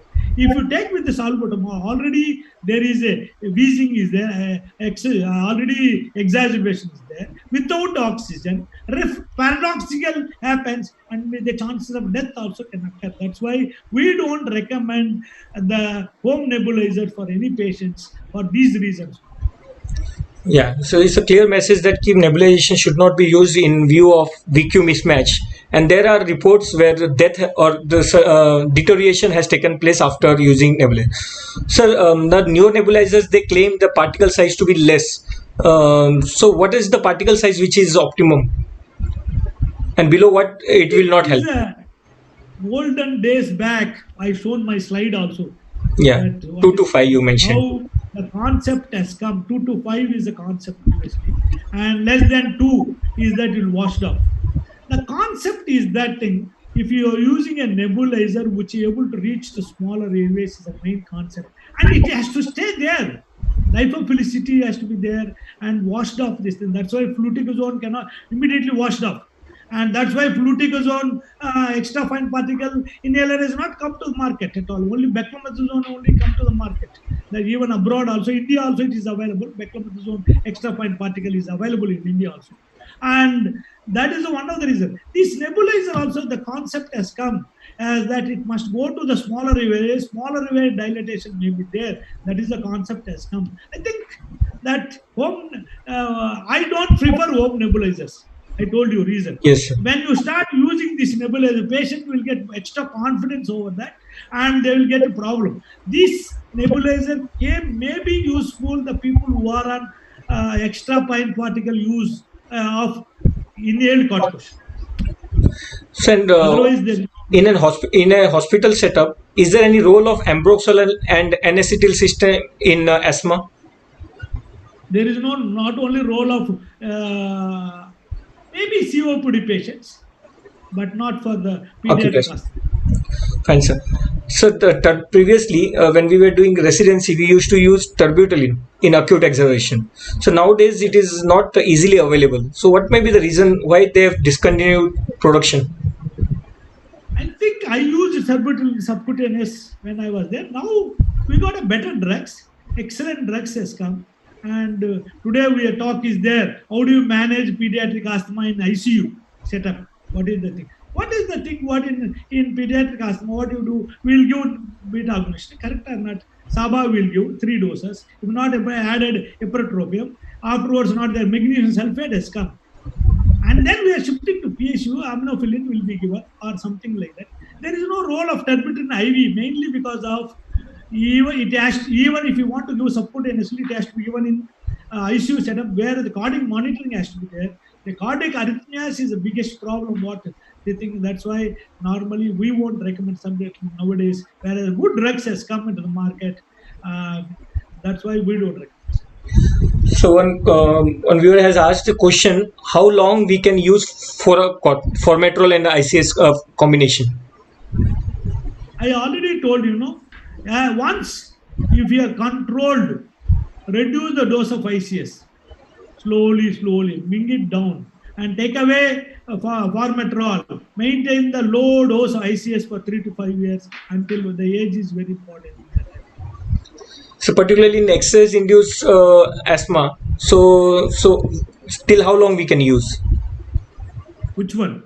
Formoterol and ICS combination. Or Montelukast has. Exercise-induced asthma, the treatment is only SAB, short-acting beta agonistics only. Just be 15 minutes before, 2 puffs or 3 puffs, you can use it and go. If it is not controlled with that, recurrent attacks are coming, that means there is a trigger is there. You have to give long-standing ICS, you have to give, or sodium glycolate, you have to start, we can able to give it, or Montelukast, you can able to give. There are, if is required means you have to add LABA also, that type of thing, just like other asthma. So one question. Exercise exaggerated asthma. So one question related to COVID situation. So earlier they were saying that asthmatics are at higher risk, but now they are saying that they are protected as less AC receptors and have TH2 pathway. So less of interleukin 6 and cytokine storm. So is that true, sir? I think that is the only thing what is happening in abroad also. A lot of people saying that, my friends also telling asthmatics are not getting, but COPD patients and ILD patients, they're getting worsened. But asthmatics, allergic rhinitis patients, not much common. And also, they found in Italy, those people with rheumatic disease, rheumatoid diseases, non-SCQ, they are not getting so much of COVID, even mild COVID only will be there. There are some factors protecting ACE2, that's only the thing. And recently, interferon beta is a receptors. That is also one of the things will protect from asthma, where asthmatic people won't get much COVID, severe disease only what they know. But even some of the cases recently, one of the Chennai, one fellow died with asthma. The uncontrolled asthma is a difficult. You understand my point? Controlled asthma is okay. So that's why the message is that one should not stop their asthma medications. Yeah. So can we ask few questions related to other aspects of allergy? We have few questions. Yeah, that's why I stopped my very, very important points. I stopped it because of that. Where Yes. you default it. We get lots of atopic eczema or atopic dermatitis in infancy.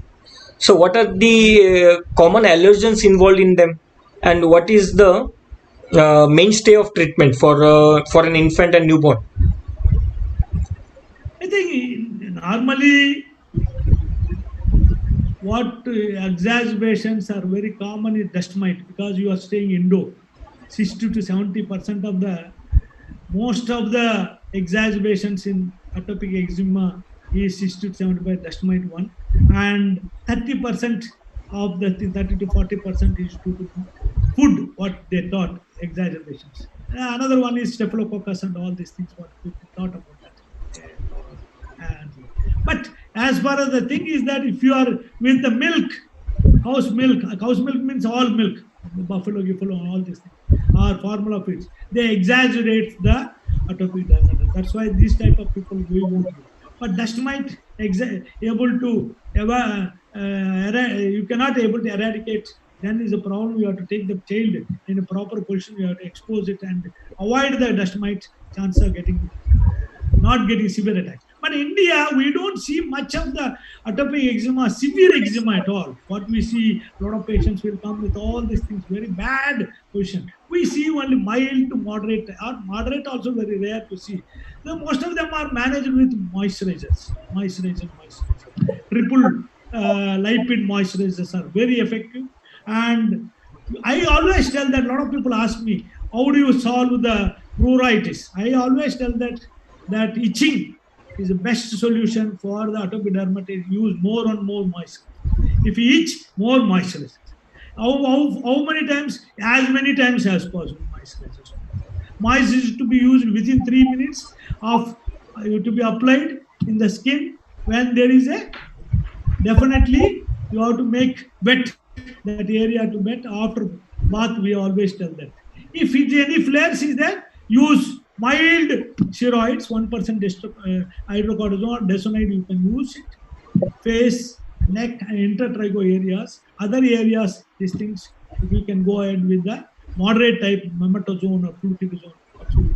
Go ahead with that. Even after 15 days, flares has not come down at all, go for TCS, that is TCI, that is tacrolimus group, you can able to go. Then what is the thing? Not to get flare-ups, that area you can apply once in a week or twice a week. We can apply in that area. That is called proactive therapy. Steroids, if you're doing very well. If steroids are not doing well, TCI, you can apply it. Main aim is that avoid the irritants, and then moisturizer. That's the only important. So can atopic dermatitis in infancy can lead to future other allergic disorders in childhood? Can we predict like that? That was only atopic march. What is they say? Atopic dermatitis, especially associated with filaggrin gene, Th2 type of thing.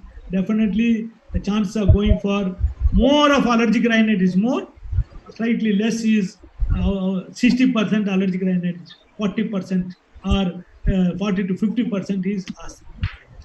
So, and can having a good control of atopic dermatitis at this stage can it halt the allergic march?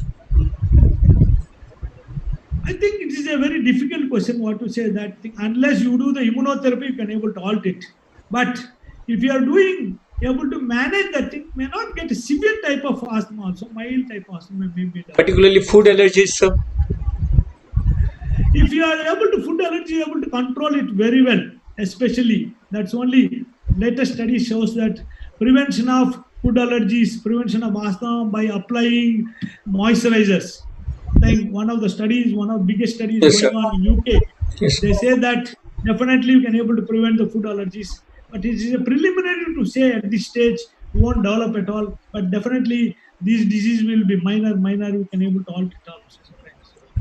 So here in our state and many parts of our country, newborns and infants they use besan and milk cream for massage. Can it lead to sensitization in genetically predisposed kids? And can they Yes. develop future food allergy to milk and lentils? Yes, that's a good question. What has happened is that in USA now they realized why the peanut is increased. They used to apply some generation they used to apply peanut butter for the child's all over the body after bath and all they used to do. That is the cause for the peanut allergies all over the world. Whereas the same boy, Italian boy who is in UK has developed peanut allergy. Same time, the Jew fellow who is there in Israel is not developing. That's why the leaf study has come. Afterwards, I'll talk to you. That thing definitely this using this thing. What happened nowadays? Or most of the allergies is due to epicutaneous sensitization. That's only what you call. Your skin, any mild damage through that, all the allergens will go. Not by the oral route, what previously thought. Food is the main culprit previously thought. Now, a lot of people all over the world is that food is not the culprit. Food can cure the disease. That's why early stage, if you start food, you may be before it may be even reduced. That's why leap study learning about peanut allergy study. It was proved that 80% of the people may not develop peanut allergy if you started a peanut at 4 months of age. That is the one of the study which leads to development of other foods and all lot of things. Yesterday also I talked about that topic. But your question is that thing. Definitely we can able to apply this epicutaneous route. Maybe reason that's why I am seeing in Chennai. I am talking about Chennai. We see a lot of lentil allergies, especially yellow dal. We are getting all dals are cross reacting. Please understand that. I used only yellow dal. Why the chana dal has come? Chana dal is more dangerous. More allergies we used to see in our place compared to, I don't know about other places also. I get a lot of patients from other places also. And these patients, by applying this thing, maybe may not develop this generation. Maybe second generation may not then. Other generation definitely will develop more and more cases of dental and other things may be developed. That is one of the reasons why peanuts we are not applying over the body. We are not having any peanuts only. That is the only hypothesis going on now. So the next is latex allergy. So how common is latex allergy? What is your experience on latex allergy, sir? I think this is a very important thing. What I see, a lot of people. I have a girl is come from Pune. I think I don't want to tell because they might be hearing also. So she is an obstetrician actually, but if she wears okay, we'll get it well and good. If you go into the theater itself, she gets anaphylaxis. Smell of the theater, smell of latex itself get anaphylaxis. But I'm telling you, children are getting or not. That is the only concern for us now. I don't want to talk about adults, but children. Nowadays, children are using toys, rubber toys, balloons. They are using it, and they are using erasers. They are touching here and there. Erasers, a balloon, rubber toys are going on. Nowadays, we are seeing few cases of very contact dermatitis with the latex. Is now we are seeing in that thing, and latex allergy leading to development of full-blown aero allergy, respiratory allergy is not so common compared to the what we see in adults, especially sex workers and nurses, health workers and other people is more common compared to this thing. But latex allergies may be include. If you find a banana allergy, a lot of people maybe say if is there is no histamine intolerance and all, there may be a latex allergy cross reaction. there. And the melon they use, there will be cross reactive. These are some of the cross reactive things. Kiwi fruit also, the cross reaction with these type of things. So you So, have to know about some cross reactive fruits also may cause a thing, and they think that latex may be there. so why I asked this question because now in this COVID situation, most of the pediatricians they have started vaccinating, and we are using latex gloves. So now you mentioned that epicutaneous sensitization is a common thing, and particularly in infants. So now when we are vaccinating with latex gloves, can it lead to latex sensitization in those kids? Yeah, this is one of the wonderful question I can tell you. The reason is that those children who operated spina bifida were wearing the gloves and touching the parts, there may be chances of going for the thing will be near future can able to. But we are seeing COVID doctors with the contact dermatitis with the latex wearing, and they are also getting a lot of problems with latex induced during COVID season latex contact dermatitis wearing to the latex. So the next question, cow milk protein allergy. Now, most commonly seen in our country now, it has increased a lot to the prevalence of 2 to 3 per 100 kids. Maybe the diagnosis has improved. Sir, wanted to ask when in the complementary feeding, cow's milk should be introduced.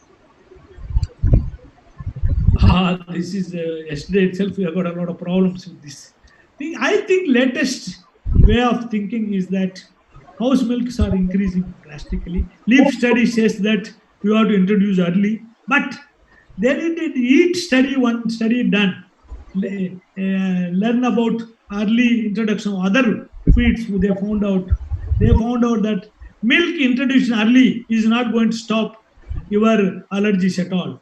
What I am telling you is that you need not to wait up to 1 year. We can start it after 6 months.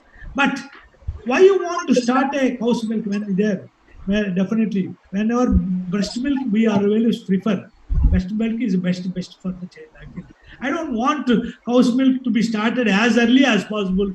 I don't want at all. I think we can postpone it, no harm at all. But other foods can be given. Now, latest guidelines by the Americans say that 11 months we can start peanut, 4 to 6 months we can start egg, and all the things you need not to wait up to the where the mother is a allergy mother. You can start later stage for the child and all has come down drastically.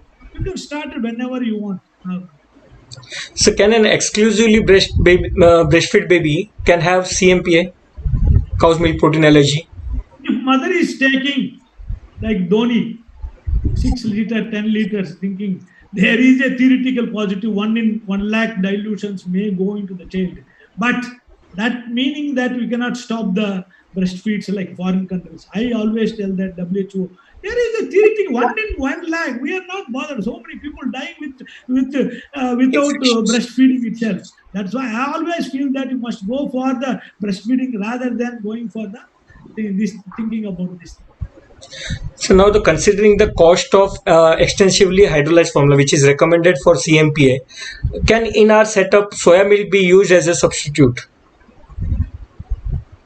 I think if a child is with non-IG mediated milk allergy, that is only gastrointestinal involvement, and there is no PIPS. PIPS means food protein enterocolitis syndrome is not there, and above 6 years of age, mild disease like proctocolitis, or when there is a infantile colic, GERD, and all these type of things, you can go for soybean after 6 years. Before 6 years cannot be introduced because chance of going for 30%, 10 to 30% cross reactivity will be there, and develop later stage soya allergy will be there. That's why we won't introduce before 6 months. If a patient cannot be affordable, we used to give called as chicken-based formulas available in India.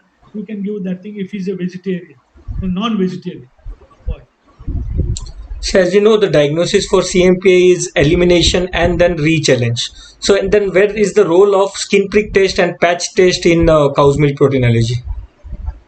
Yeah, that's a very good question. That patch test normally we do whenever there is a suspicion about contact dermatitis. Then only normally children we can see that here it falls, automatically everything will be happening. That you can able to diagnose. Need not to do any. Whenever there is doubt, only you want to do or you want to prove it, you can forget about that. Coming back to your skin prick test, when is in diagnosis is in thing, especially IG mediated food allergy. Whether you will overgrow or not, what type of size is there, you can able to predict it. One, you want to whether cow's milk undiagnosed one thing. Second thing, specific IgE by immunocap can able to tell you this. If it is severity, you can able to, most of the patient what we saw is more than 100, more than 50 will be there in our practice. This, when you initial stage, when you did it and you follow up regularly every 6 months, if it is coming down, levels are coming down slowly, you can say that patient that he may overgrow this IG mediated food allergy.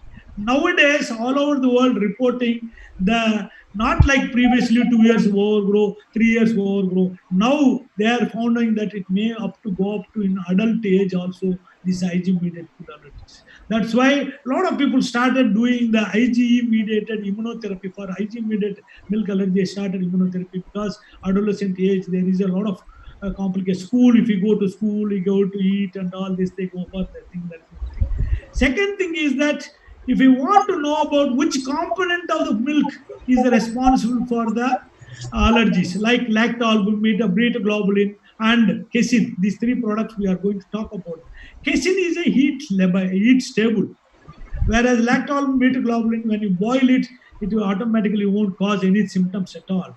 So those patients with these two, beta globulin, lactalbumin, beta globulin, and lactoglobulin, these two things are there. We need not to worry about. Ask them to boil it and then take it. If it is casein-based formula, casein is really causing the allergy.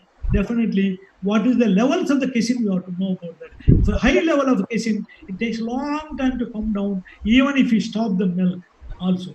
So that in that type of patient, maybe if above 5 years, above 4 years, 5 years, risk taking because they go and eat somebody's food and all can cause, they can go for immunotherapy. That is the one thing why you have to do this test, mainly because prognostic indicator only you can able to.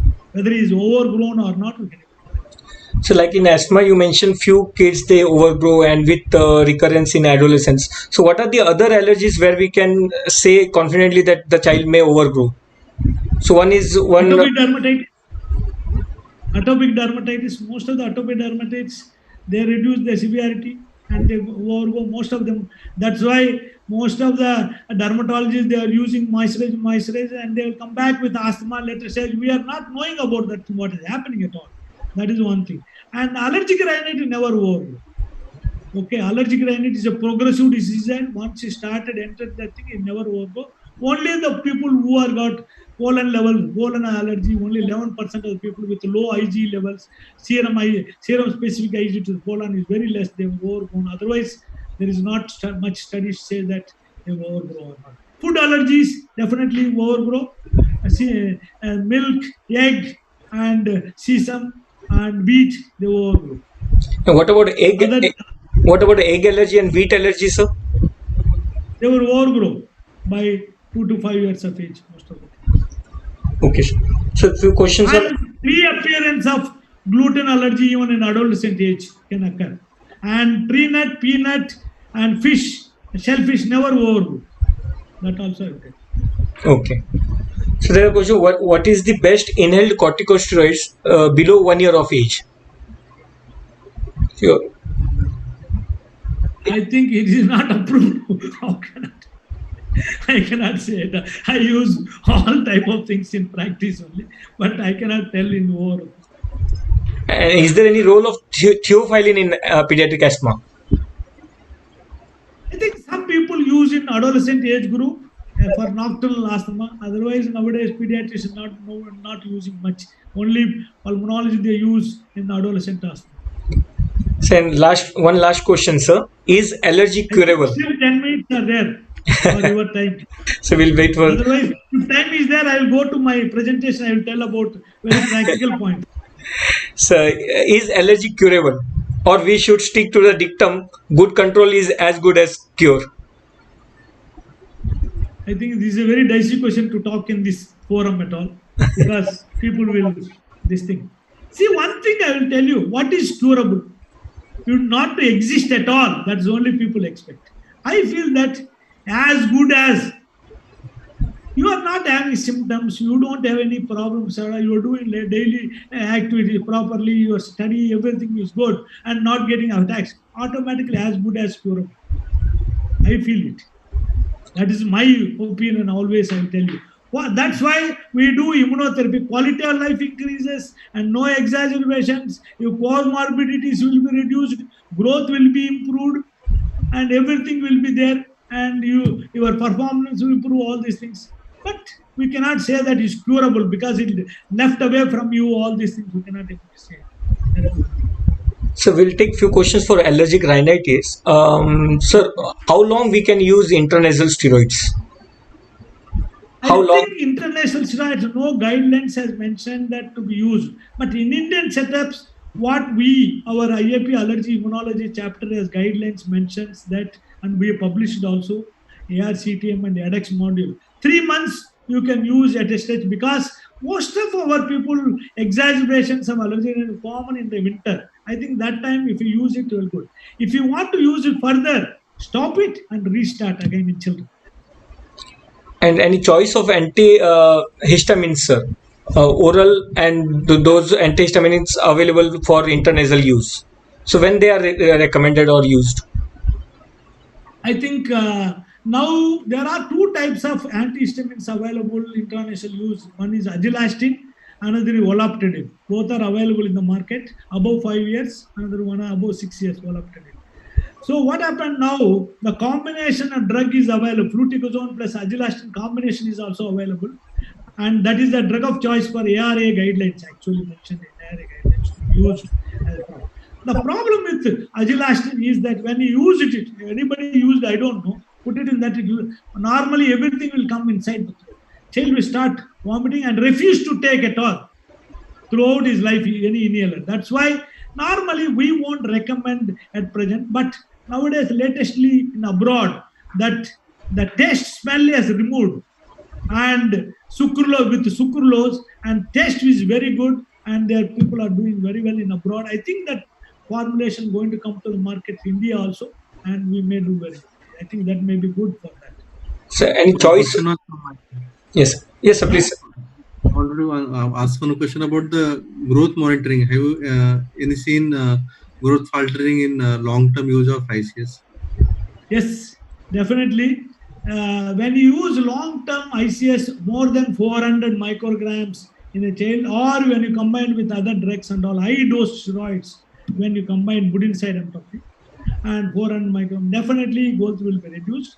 But the problem is that when you use normal dose, growth will be reduced, but finally it will reach to the normal level. This is a concern of the people. I don't, temporarily may look, mothers will come and say, "Hey, बहुत छोटा लग रहा है, इसका classmate में छोटा लग रहा है," but he will reach to normal height. I saw a lot of patients will come back to normal height. In fact, more height also they will reach, because the commonest cause of growth reduction is due to recurrent attacks and recurrent acute exacerbations. That is mainly reason rather than inhaled condition. So moreover, sir is good at nutrition and all these things. Sir, would you like to ask some questions related to food allergies? Sir, please unmute. Sir, please unmute. Food allergy, I just want to stress that as a routine, we are telling that you avoid cow's milk and all nuts, I advise. So I want to know sir's opinion whether we should avoid all nuts or only ground nuts. That is one thing. Nothing to be avoided, I feel. As long as it's not allergy, why you want to avoid? You will get a lot of. Patient having allergy. No, sir. Patient has come with. You have to test it, sir. When you test it, what is allergy, for that only you have to do. Otherwise, you need not avoid.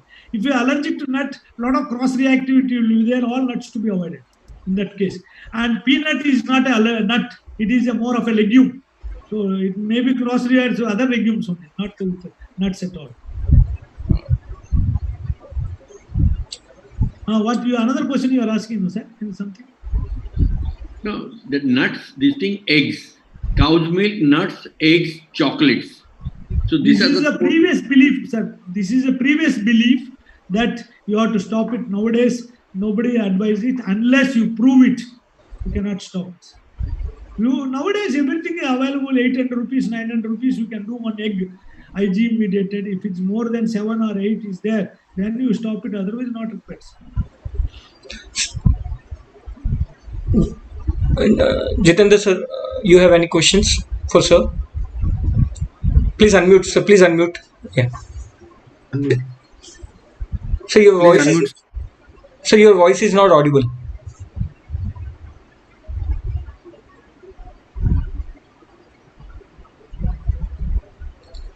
Yes, sir. Can early introduction of egg can lead to sensitization in future? So that we want to know.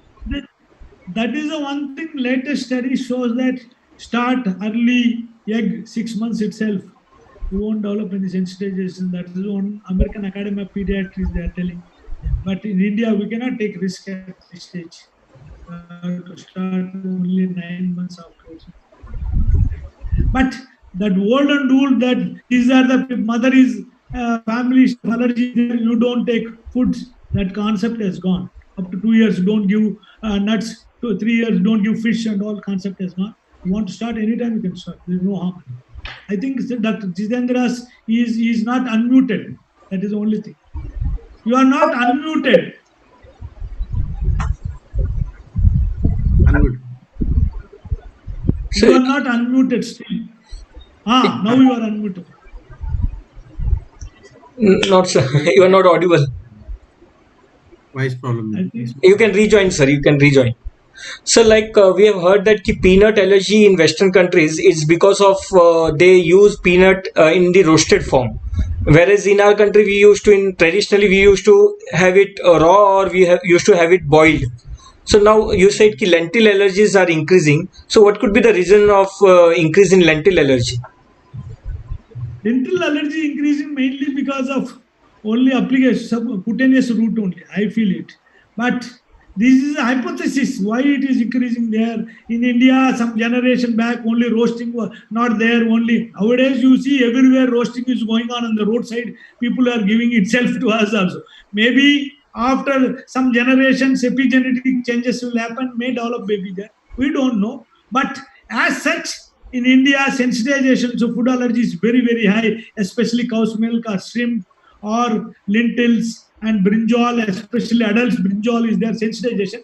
But when you take the brinjal, that patient not developing because sensitization indicates that he is sensitized to that he is not developed disease at all. He may develop later stage disease also. That's why we cannot say at this stage all these things, whatever may be there. But in later stage may develop food allergy. Second pandemic may develop later stage. I think Jitendra. No, sir. All questions are covered very well, sir. Vikram, any question in the One chat last box? question is the role of sir vitamin D zinc supplements in asthma. Yeah. I added, but that is not come because I passed it so fast. So, okay. Vitamin D, it is a very, very, everybody love to talk to this vitamin D word, to that thing. But a lot of studies shows that by supplementing vitamin D, when there is severe deficiencies there, definitely may be helpful, decreases this thing. But by giving just like vitamin D is not going to help at all. Severe deficiency may prevent a lot of exacerbations. But as such, it's not going to change anything for your thing unless you have to take proper inhaled corticosteroids or whatever you want. I think is. So questions, sir. So hand over to you, Jitendra. Yes. Actually, before ending the session, there is a bad news coming from IIT group that we lost Dr. Ashok Kapse, who was an excellent orator, and he was sick for a few days. So that we from Navi Mumbai IIP pays our tributes to Dr. Kapse sir. He came many times to Navi Mumbai and enlightened us. So God give strength to the family to bear this loss. I asked Satish sir to for the formal vote of thanks. It's really bad as we lost one very good infectious disease specialist who was actually a good orator in his presentations in infectious disease like dengue was commanding. And we all from IIP, Navi Mumbai, as well as Maharashtra Central IIP, we feel very bad about this. And the God give strength to the family and relatives.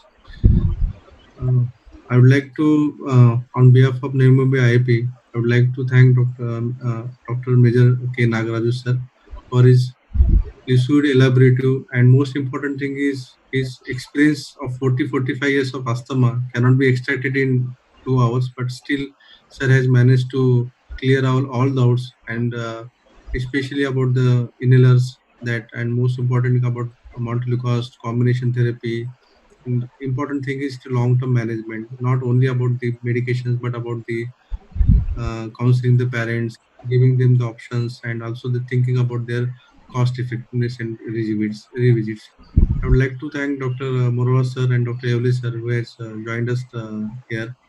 And on behalf of Navi Mumbai IIP and MGM Medical College on Department of Pediatrics, I'm really thankful to Dr. Vikram Patra who has moderated these sessions very well. And I think sir must have taken his all questions as a now it's like a one of the top PGs asking the question to the teacher. No, these are the things we are discussing. I talked everywhere. Vikram ने बदला लिया sir, आपके questions आपको पूछ के exam आपका लिया sir उसने. Exam ले लिया. Very nice questions he has framed and really nice from the audience also. I would like to thank all audience who has been there since last almost 2.5 years to witness this good, I would say, educative and informative session on asthma. I thank Dr. Nagaraju sir once more and all the team, including Dr. Jitendra Gawan sir. Thank you, sir. Thank you, Thank you, sir. All of you. Yeah, thank you, sir. Yes. Major Saab.